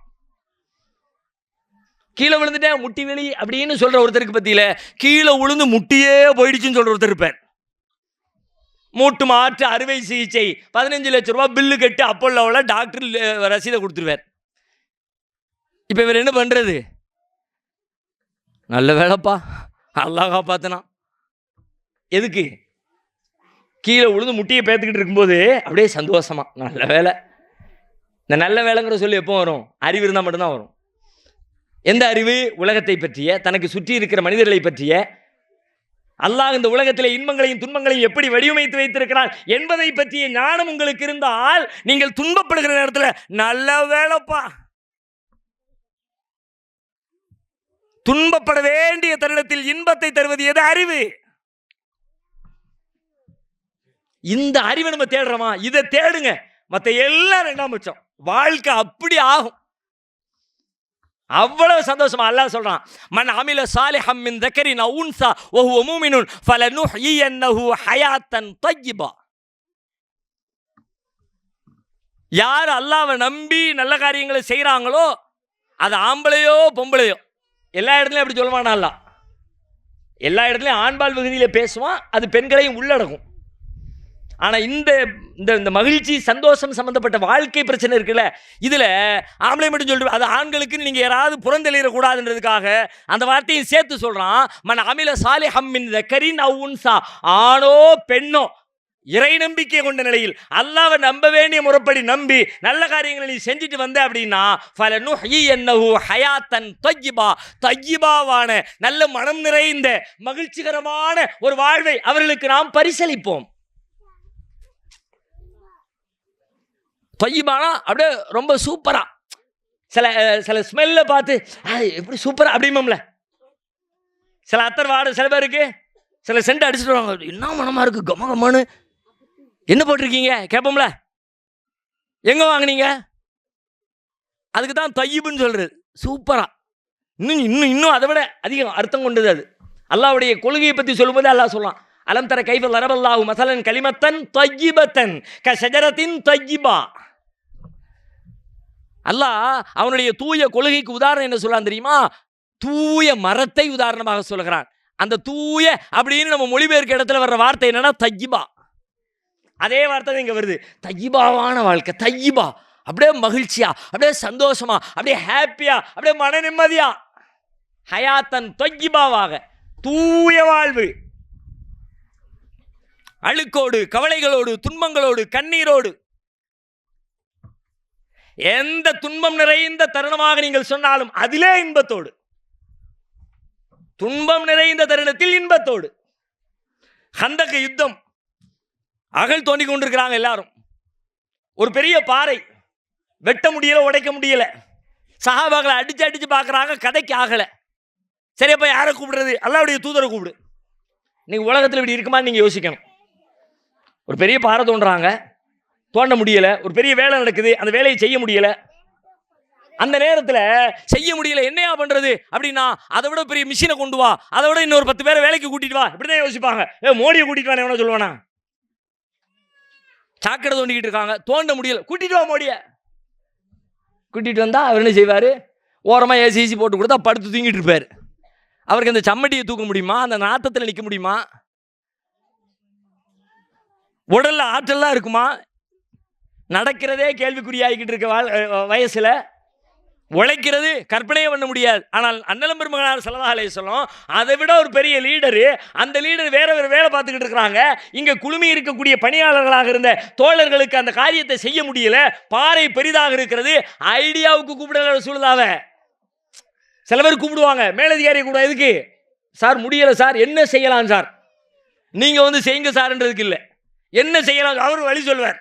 பரவாயில்ல, இன்னும் 10 பேரை இறக்கி நம்ம சம்பளம் கொடுத்துக்கலாம் பார், மிஷினை இறக்கி நம்ம பணம் கொடுத்துக்கலாம், வாடகை கொடுத்துக்கலாம் பார், அதுக்கு கூப்பிடுவான் மேலதிகாரிய. ஆனால் அல்லாஹ்வுடைய தூதர் அதுக்கு கூப்பிடல.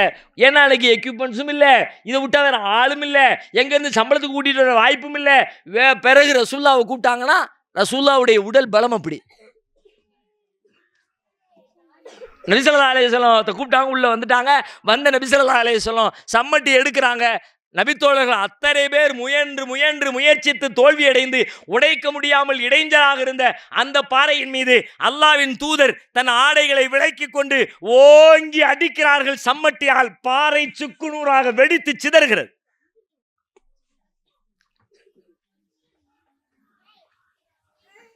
நபி ஸல்லல்லாஹு அலைஹி வஸல்லம் நம்ம நினைக்கிற மாதிரி பள்ளியாசல்ல உட்கார்ந்துக்கிட்டு எப்போ பார்த்தாலும் தலப்பா கட்டி தொப்பியை போட்டு தஸ்பீஹ் உருட்டி நோன்பு வையுங்கள், தொழுவுங்கள், குர்ஆன் ஓதுங்கள் அப்படின்னு மட்டும் சொல்லிக்கிட்டு இருந்த தலைவர் இல்லை, வாழ்க்கையை வாழ்ந்து காட்டிய தலைவர், எவ்வாறு வாழ வேண்டும் என்பதை சொல்லித்தந்த தலைவர். அப்படிப்பட்ட ஒரு அற்புதமான அனைத்து மருந்துக்கும் அனைத்து நோய்களுக்கும் சிரஞ்சீவியாக இருக்கிற அற்புத மருந்தை தந்த அல்லாஹ்வின் தூதரை நம் தலைவர் என்று சொல்லிக்கொண்டு அதை எல்லாத்தையும் சும்மா பேருக்கு வச்சுட்டு வாழ்க்கையில் மற்றவன் படுற மாதிரி நம்மளும் துன்பப்பட்டு இருக்கோம். அதுதான் பெரிய கவலை. இதே கவலை, இதே துன்பம், இதே ஓட்டம், இதே வெற்றி, இதே இலக்கு நீங்க வேற சமுதாயமா இருந்தா கவலையே இல்லைங்க. ஏன்னா உங்களுக்கு சொல்லித்தர ஆள் இல்லை, வழிகாட்ட யாரும் இல்லை. நீ தேடுறது எது, உனக்கு தேவைப்படுறது எது, தற்காலிக நிம்மதி எது, நிஜமான நிம்மதி எது, நீண்ட காலத்துக்கு பயன் தரக்கூடியது எது என்பதை சொல்லித்தர யாருமே இல்லை மற்றவங்களுக்கு. ஆனா நமக்கு இருந்து கையில வச்சு அதை படிச்சு அது என்ன சொல்லுதுன்னு தெரியாமலே படிச்சு நம்மள மாதிரி புத்திசாலி உலகத்தில் எவனும் இருக்க மாட்டான். தமிழில் சொல்லுவோம் பார்த்தீங்களா, வெண்ணெயை வச்சுக்கிட்டு நெய்க்கு அலைஞ்சானா ஆண்டி. நம்ம அப்படிதான் நிரந்தர இன்பத்தை பெறுகிற வழிமுறைகளை கையில அல்லாவின் வேதமாக, திருமறை குர்ஆனாக, நபிகளாரின் போதனைகளை நபிமொழி தொகுப்புகளாக கையிலே வைத்துக்கொண்டு, அது என்ன சொல்லுது? ஹதீஸ் சொல்லுது. அது என்ன சொல்லுது? குர்ஆன் சொல்லுது. ஏன்னா குர்ஆன் என்ன சொல்லுது? உன் துன்பத்துக்கு வழி சொல்லுதுப்பா. அது தெரியல. அல்லாஹ் தொலை சொல்லுது, நோன்பு வைக்க சொல்லுது, அப்படி அதோட முடிஞ்சு. வாழ்க்கையின் துன்பங்களை இன்பங்களாக பார்க்கிற வழி சொல்லி தருகிறது. நபிகளார் அடிக்கிறாங்க, அடிச்சு முடிஞ்சுட்டு சொல்றாங்க, துன்பமும் வேதனையும் கவலையும் துக்கமும் நிறைந்திருக்க இத்தனை பெரிய போர் படையை எதிர்கொள்வதற்கான ஆயத்த பணிகளில் பரபரப்போடு பயத்தோடு ஈடுபட்டு கொண்டிருக்கிற அந்த தருணத்தில் நபிகளார் சொல்லுகிறார்கள், என்ன சொல்லுகிறார்கள்? எதிர்காலம் குறித்த ஒரு முன்னறிவிப்பை சொல்லுகிறார்கள். இப்பொழுது இத்தனை சிரமத்தோடு தோண்டிக் கொண்டிருக்கிறோம். எதற்கு? எதிரிகளிடமிருந்து நம்மை காத்துக் கொள்வதற்காக, போரை தவிர்ப்பதற்காக, போரிடக்கூடியவர்களை உள்ளே வரவிடாமல் தடுப்பதற்காக இத்தனை பெரிய சிரமங்களை சந்தித்துக் கொண்டிருக்கிறோம். இதோ அடித்து உடைந்து நொறுங்குகிற இந்த பாறையின் வெளிச்சத்திலே நான் பார்க்கிறேன், ரோம பேரரசனுடைய கோட்டை நமது கால்களுக்கு கீழே அல்லாஹ்வால் வீழ்த்தப்பட இருக்கிறது என்பதை நான் பார்க்கிறேன். பெரும் துன்பமான நேரத்தில் அந்த துன்பத்தை எப்படி கடக்கிறாங்க பாருங்க. இந்த துன்பம் இதுக்கு பின்னாடி ஒரு பெரிய இன்பத்தை கொண்டு வந்து தரப்போகுது. எப்போ எதை நினைக்கணும்னு இருக்கு. எப்போ எதை நினைக்கிறோமோ அப்போ அது நமக்கு மகிழ்ச்சியாக துன்பமாக மாறும். எப்போ எதை நினைக்கணும்? துன்பப்படுற நேரத்தில் நம்மளே மாதிரி துன்பப்படுறவனே நினைச்சுக்கிட்டு இருந்தா துன்பம் கூடிக்கிட்டே இருக்கும். உன் பிள்ளை மட்டும், என் பிள்ளையும் ஃபெயிலாக போச்சுப்பா. ஃபெயிலாக போன லிஸ்டா எடுத்தா அது ஒரு வகை. அவன் ஃபெயிலாக போன புள்ளதான் படித்து பாஸ் பண்ணி ஒலிம்பிக்கில் டாப்பில் தங்க மெடல் வாங்கிட்டு சந்தோஷமா இருக்கும். ஃபெயிலாக ஒரே மாதிரி தான் அந்த பையனும் ஃபெயிலாக போனான், உருப்படாமல் நாசமாக போய் ஊர் சுற்றி சிகரெட்டு குடிச்சு வீணாக போயிட்டான் அப்படின்னா அம்மாவுக்கு எப்படி இருக்கும்? பக்கு பக்குன்னு. ஏமா கவலைப்படுது? இதே மாதிரி தாம்மா அந்த பையனும் 10ஆப்பில் ஒன்றும் இல்லாமல் 0 வாங்கிட்டு வந்தாமா, முட்டை வாங்கிட்டு வந்தாமா. இப்போ மத்திய எப்படி இருக்காமனு 7 கடை சொந்தமாக வச்சுருக்கான், 250 பேர் அவன் கீழே வேலை பார்க்காங்க. எப்படி இருக்கு அந்த அம்மாவுக்கு? துன்பம்தான். அந்த துன்பத்தை இன்பமாக மாற்றுவது எது? அந்த இன்னொருவனை பற்றிய அறிவு. எது மாற்றுச்சு? அந்த புள்ள பாஸ் பண்ணிட்டான்ற செய்தியை மாத்துச்சு. அவன் தான் ஃபெயில் ஆயிட்டானே, ஆனது தானே. இந்த தாயின் துன்பத்தை இன்பமாக மாற்றியது எது? ஒரு அறிவு, ஒரு சிந்தனை, ஒரு பார்வை, ஒரு செய்தி. இப்படி பார்க்கிற பார்வையை குர்ஆன் கற்றுத்தரும், அல்லாஹ்வுடைய வேதம் கற்றுத்தரும். அதுதான் அல்லாஹ் சொல்றான், உன்னை நான் மனமான வாழ்க்கை வாழ நம்பு, நான் சொல்றது நீ நம்பு, அப்படி வாழ்க்கை இருக்கும். அதுக்காண்டி துன்பம் இல்லைன்னு அர்த்தம் இல்லை, துன்பம் இருக்கும். ஆனா அந்த துன்பம் உனக்கு துன்பமாவே தெரியாது. என்னடா இதனடா பெரிய விஷயம், எல்லாத்துக்கும் உள்ளதானடா, நமக்கு மட்டும் என்ன பிரத்யேகமா இருக்குது அப்படின்னு நினைக்க வைக்கும். அல்லாஹ்வுடைய வேதம் அப்படி உங்களுக்கு வழிகாட்டும். ஒரு சின்ன உதாரணம், நபி ஸல்லல்லாஹு அலைஹி வஸல்லம் அவங்களுடைய வாழ்க்கையில் இப்போ நாம் துன்பப்படுற மாதிரி எதுக்கெல்லாம் துன்பமும் எதுக்கெல்லாம் கவலையும் எதுவெல்லாம் எனக்கு அப்படி ஆகிட்ட இப்படி ஆகிட்ட, அல்ல என்னை மட்டும் ஏன் தான் இப்படி சோதிக்கிறான்னு தெரியலையே, என் பிள்ளைக்கு மட்டும் ஏன் தான் விடிவுகாலம் கிடைக்கலையோ தெரியலையே, அவனும் பல பிஸ்னஸ் பண்ணி பார்த்துட்டான், எல்லா பிஸ்னஸும் ஒன்றும் இல்லாமல் போகுதே, எங்களுக்கு மட்டும் ஏன் இப்படி நம்ம புலம்புறோம்ல. வந்ததும் சரியில்லை, வாச்சதும் சரியில்லை, புலம்பல் லிஸ்ட் எடுத்தா தேவதைகிட்ட சொல்கிறதுக்கு ஒரு பெரிய லிஸ்டே வச்சுருக்கோம். நம்ம வேண்டும்னு லிஸ்ட் கேட்டாலும் வரம் கேட்பதற்கு அதையும் வச்சிருக்கோம். இது வேணும் அது வேணும், வேண்டாம் இது வேண்டாம் அது வேணும், அதுவும் ஒரு பெரிய லிஸ்ட். என் புருஷன் மட்டும் கொஞ்சம் மாறிட்டாருன்னா, அவர் கோபம் மட்டும் கொஞ்சம் குறைஞ்சிருச்சுன்னா, அவர் மட்டும் இந்த அள்ளி செலவு பண்ற அந்த கொஞ்சம் கட்டுப்படுத்தி சிக்கனமா இருந்துட்டாருன்னா, அதே மாதிரி இங்க வந்து கேட்டா என் பொண்டாட்டி மட்டும் கொஞ்சம் மாறிட்டானா, அவன் மட்டும் ரொம்ப சிடுன்னு கஞ்சத்தனம் பண்ணாம இருந்துட்டானா, என் அண்ணதம்பிமார் வரும்பொழுதெல்லாம் ஒரு ஆசையா 4 வார்த்தை பேசிட்டானா, எல்லார்ட்டையும் இருக்கு லிஸ்ட். லிஸ்ட் இல்லாத ஆள் இல்லை, எல்லார்ட்டையும் ஏதோ ஒரு லிஸ்ட். என் புள்ள அப்படி ஆயிட்டாம்னா, எங்க அண்ணா அப்படி ஆயிட்டாம்னா, என் முதலாளி இப்படி ஆயிட்டாம்னா, என் தொழிலாளி இப்படி ஆயிட்டாம்னா. ஓனர்கிட்ட போய் கேளுங்க, விசுவாசமே இல்லைப்பா இந்த காலத்து பயிர்களுக்கு. கொஞ்சம் விசுவாசமா வேலை பார்த்துட்டானுன்னா அவன்கிட்ட போய் கேளுங்க, நம்மளை போய் நம்ம உழைப்பை பற்றி நினைக்கவே மாட்டேங்கிறானுவோ. அவனை மட்டும் நம்ம கொஞ்சம் கூட சம்பளத்தை கூட்டி கொடுத்துட்டான், விடு பேச்ச விடுன்றான், சம்பளத்தை கூட்டி கொடுக்குவா. இவன் சரிப்பட்டு வர மாட்டான், ஆளை மாற்று. எல்லார்ட்டையும் லிஸ்ட் இருக்கு. பிச்சைக்காரன்ட்டையும் லிஸ்ட் இருக்கு, பிச்சை போடுறவன்ட்டையும் லிஸ்ட் இருக்கு. 10 ரூபா கையில மொத்தமா இருக்குதே, அவன் மட்டும் சில்லறை கொடுத்துட்டான்னா அவனுக்கு வேணா 2 ரூபா கொடுத்துடலாம். அவன் வச்சிருக்க 10 ரூபாய மொத்தமா போட்டான்னா ஐயோ அவனுக்கு 4-5 கூட 2 சேர்த்து போடலாம். இவன்ட்டையும் இருக்கு, அவன்கிட்டையும் இருக்கு. லிஸ்ட் இல்லாத ஆளே இல்லை. எல்லார்ட்டையும் லிஸ்ட் வச்சிருக்கோம்ல. அப்ப எல்லாரிடமும் இந்த மாற்றம் வேண்டும், அந்த மாற்றம் வேண்டும் அப்படின்னு 1008 மாற்றங்களை நம்முடைய இது வேணும் அது வேணும் அப்படின்ற மாதிரி ஒரு பெரிய லிஸ்ட்டை வச்சிருக்கிறோமே, இந்த இடத்துல அந்த மாற்றங்கள் தேவையா இல்லையா என்பதை பகுத்து உணர்கிற ஒரு சிந்தனை அறிவு வந்து விட்டால் எந்த மாற்றமும் தேவையில்லை, நீங்க ஹாப்பியா இருப்பீங்க. இது இருப்பதனால் துன்பமாக இருக்கிறேன்னு சொல்றீங்களே, அது இருக்கும் பொழுதே நீங்க இன்பமா இருப்பீங்க. நபிகளார் இப்படித்தான். ரசூலுல்லாஹ்வுடைய வாழ்க்கையில நம்ம இந்த மாதிரி எவ்வளவு லிஸ்ட் வச்சிருக்கோம். இந்த லிஸ்ட்ல எல்லா லிஸ்டும் ரசூலுல்லாஹ்வுக்கு இருந்துச்சு. எந்த லிஸ்ட்? புலம்புற லிஸ்ட், அழுகிற லிஸ்ட், கவலைப்படுற லிஸ்ட், துன்பப்படுற லிஸ்ட், ஏன்னா இப்படி எனக்கு மட்டும் இப்படி அப்படின்ற லிஸ்ட் நமக்கு எவ்வளவு இருக்குதோ அதை விட பெருசா ரசூலுல்லாஹ்வுக்கு இருந்துச்சு. உதாரணமா குடும்பத்தில் பிள்ளைங்களுடைய மரணத்தை எடுங்களேன். 2 பிள்ளை இறந்து போச்சு, 4 பிள்ளை, அதில் ஒரு 3 பிள்ளை இறந்து போச்சு, ஒரு அம்மாவுக்கு ஒரு அப்பாவுக்கு. எப்படி இருக்கும்? நம்மளே ரொம்ப துக்கப்படுவோம். இப்படி ஆயிடுச்சே. இந்த கொஞ்ச நாளைக்கு முன்னாடி கடலூரில் ஒருத்தர் ஒரு ஆக்சிடென்ட்ல ஒரு குடும்பத்தில் கணவரை தவிர எல்லாரும் ஒரு செய்தி வந்துச்சு. ஊரெல்லாம் உச்சி கொட்டணும். அப்போ தான் ஃபோன் பேசிட்டு எவ்வளவு பேசுகிறோம் கதை. ஃப்ளைட்டில் ஏறி உட்காந்துட்டாராம், போயிட்டு வரேன்னு சொல்கிறதுக்காண்டி ஃப்ளைட்டில் ஏறிட்டேன்னு சொல்கிறதுக்காண்டி அடிச்சிருக்காரு, எடுத்தா போலீஸு பாய் இறங்கிருங்கன்ட்டாரு. அப்படியே சோகமாக கேட்குறோம் கதையை. அப்படி தானே. 2 பையன் இறந்துட்டான், மனைவி இறந்துட்டா, மொத்த குடும்பமும் போயிடுச்சு. அவரை வழி அனுப்பி வச்சுட்டு போகிறவங்க போகிற வழியில் விபத்தில் எல்லாரும் மரணம். ஃப்ளைட்டில் ஏறி உட்காந்துட்டு ஒரு மணி நேரம் 2 மணி நேரம் கூட இடைவெளி இல்லை. மேலே ஏறினவர் கீழே. வண்டி டேக் ஆஃப் ஆகிறதுக்குள்ள போலீஸு அட்டன் பண்ண போலீஸு இறங்கிருங்க பாய். இந்த இப்போ 2 நாளைக்கு முன்னாடி நம்ம சகோதரி யாரோ தஞ்சை மாவட்டத்தில் ஒரு விபத்தில் ஒரே குடும்பத்தை சேர்ந்த 5 பேரா 5 பேர். யாரோ எங்கோ நமக்கு வலிக்கல, நமக்கு ஏற்பட்ட அளவுக்கு வலிக்காவிட்டாலும் வலிக்குதா இல்லையா?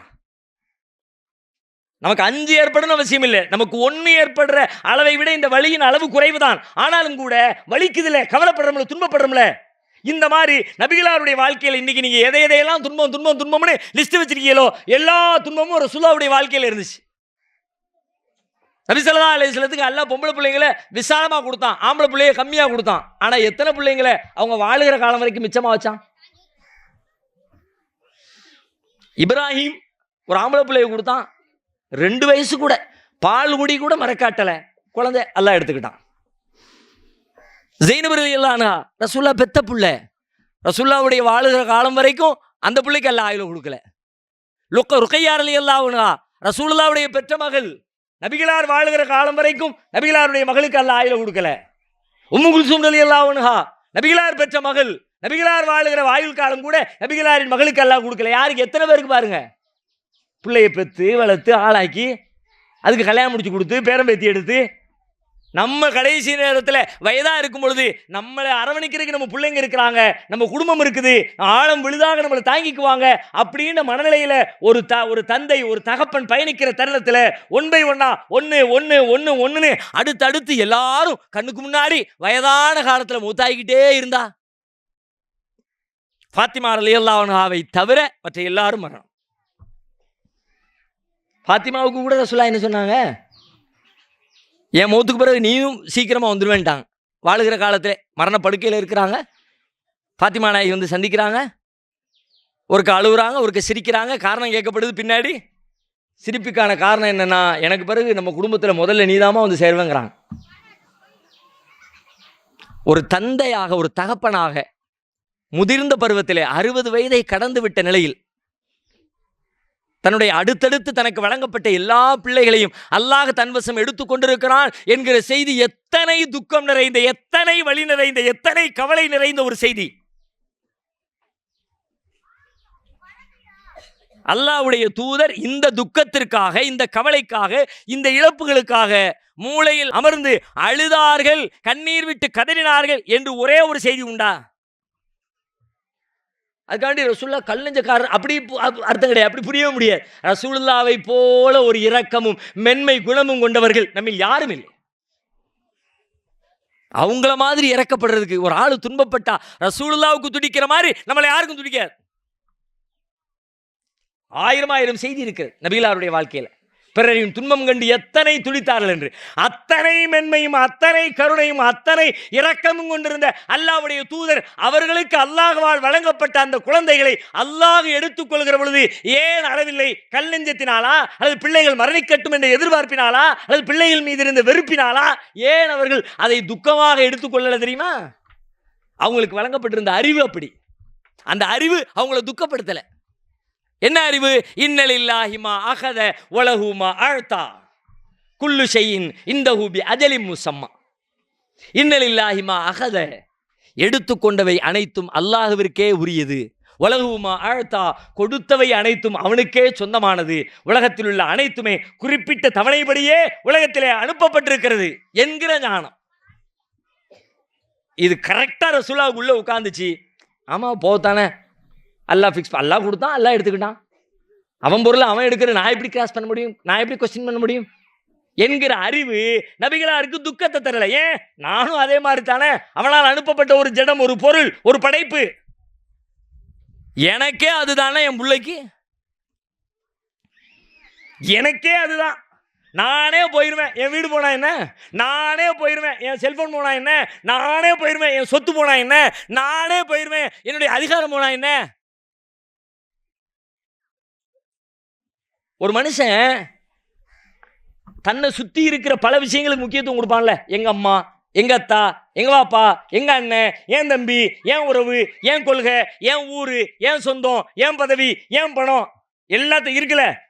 இந்த எல்லாத்தையும் நேசிக்கிறான், எல்லாத்தையும் விரும்புறான், எல்லாரோடையும் நெருக்கம் பாராட்டுறான். இந்த எல்லாரோடையும் நெருக்கம் பாராட்டுறதுல முக்கியமான அம்சம் எதுன்னு யோசிச்சா? என்ன அம்சம்? அவன் தான் முக்கியமான அம்சம். ஏன் வீடு, அதில் அவன் தான் மெயின். ஏன் மனைவி, ஏன் தாய், ஏன் தந்தை, ஏன் புள்ள. அப்ப பேசிக் என்ன? புள்ளி, மைய புள்ளி என்ன? புள்ள இல்ல, புள்ளி நான் தான் புள்ளி. ஏன் புள்ள? எனக்கான பிள்ளையாக இருக்கிற காரணத்தினால், என்னுடைய மனைவியாக இருக்கிற காரணத்தினால், என்னை பெற்ற தாயாக இருக்கிற காரணத்தினால், என்னுடைய தந்தையாக இருக்கிற காரணத்தினால் நான் தான் பேஸ்.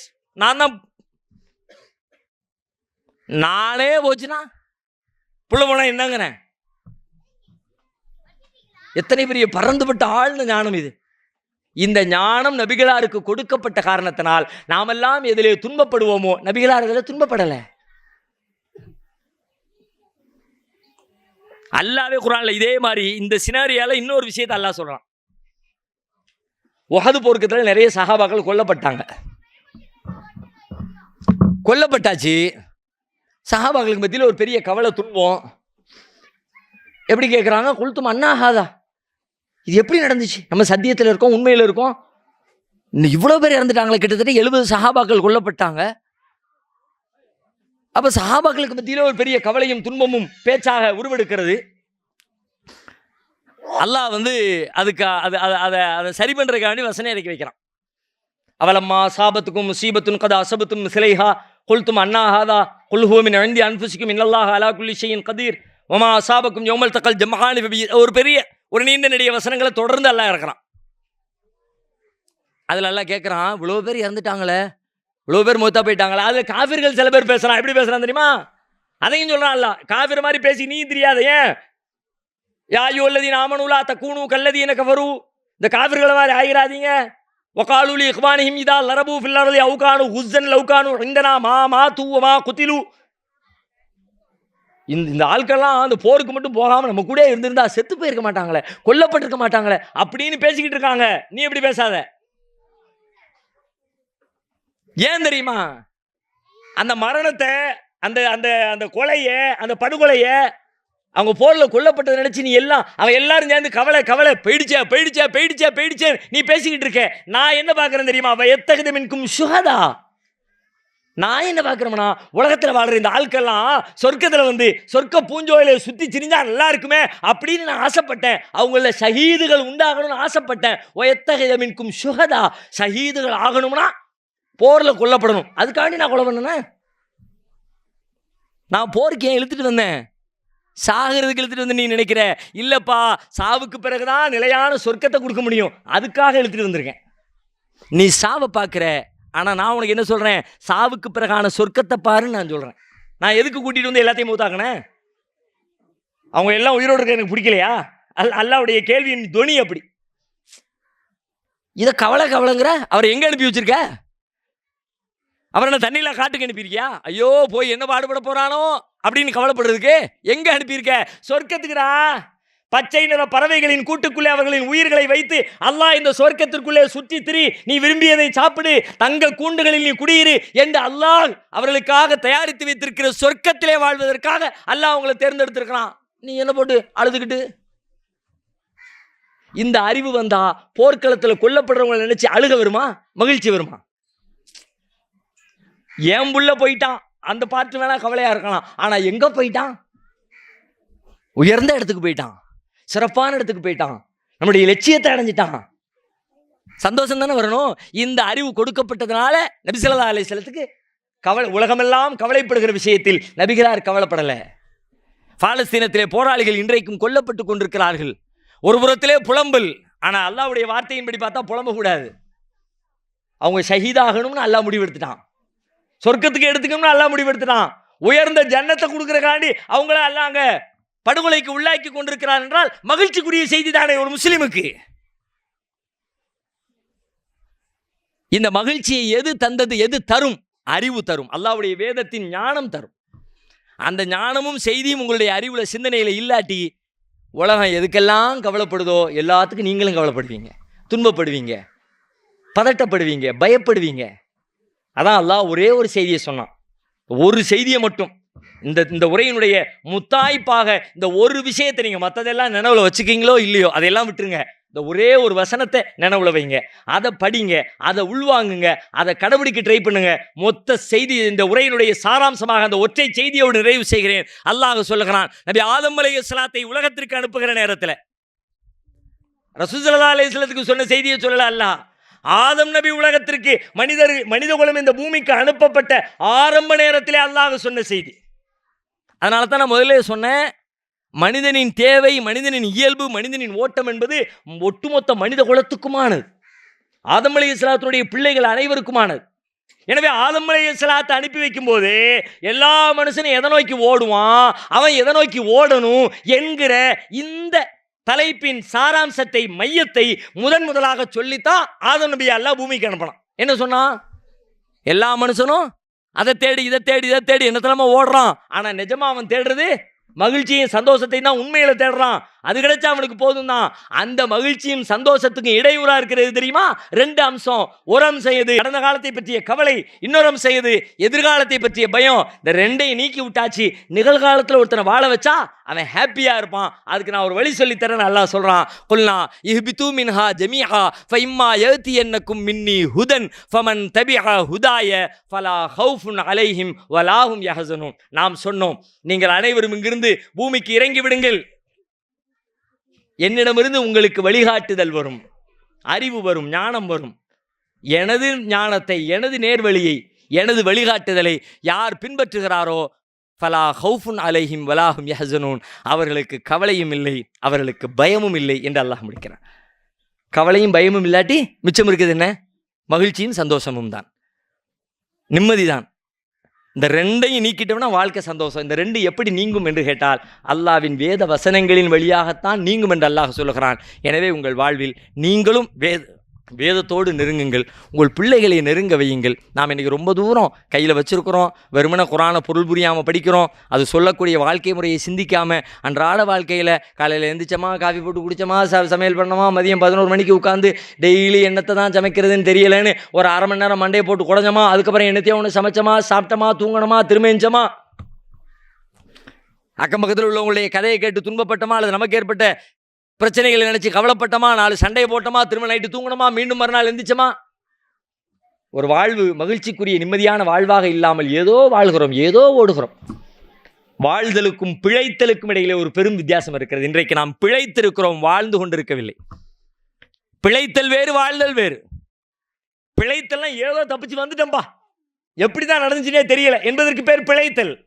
வாழ்தல் என்பது அப்படி அல்ல, மகிழ்ந்து அனுபவித்து சந்தோஷித்து அப்படிப்பட்ட ஒரு வாழ்வு நமக்கு சாத்தியப்பட வேண்டும் என்று சொன்னால் அதற்கு நம் முன்னால் இருக்கிற ஒரே வழி அல்லாஹ்வின் வேதத்தோடு இணைவதை தவிர சொத்துக்களோ அதிகாரமோ பதவியோ உலகத்தில் நாம் தேடிச் செல்லுகிற எந்த ஒன்றும் நமக்கு உதவாது. நிலையான வெற்றியை பெற்றுத் தருவது அல்லாஹ்வின் வேத கல்விதான், திருமறையினுடைய போதனைதான். அதனோடு நெருங்கி அதனோடு உறவாடி அதனோடு கூடிய வாழ்க்கை முறையை நம் அனைவரும் கடைபிடிக்க முயற்சி எடுப்போமாக. அல்லாஹ் ரப்புல் ஆலமீன் நம் அனைவருக்கும் அதற்குரிய நல்லருளை தந்தருள் புரிவானாக. வாஹிர தாவானா அல்ஹம்துலில்லாஹி ரபில் ஆலமீன். அஸ்ஸலாமு அலைக்கும் வரஹ்மத்துல்லாஹி.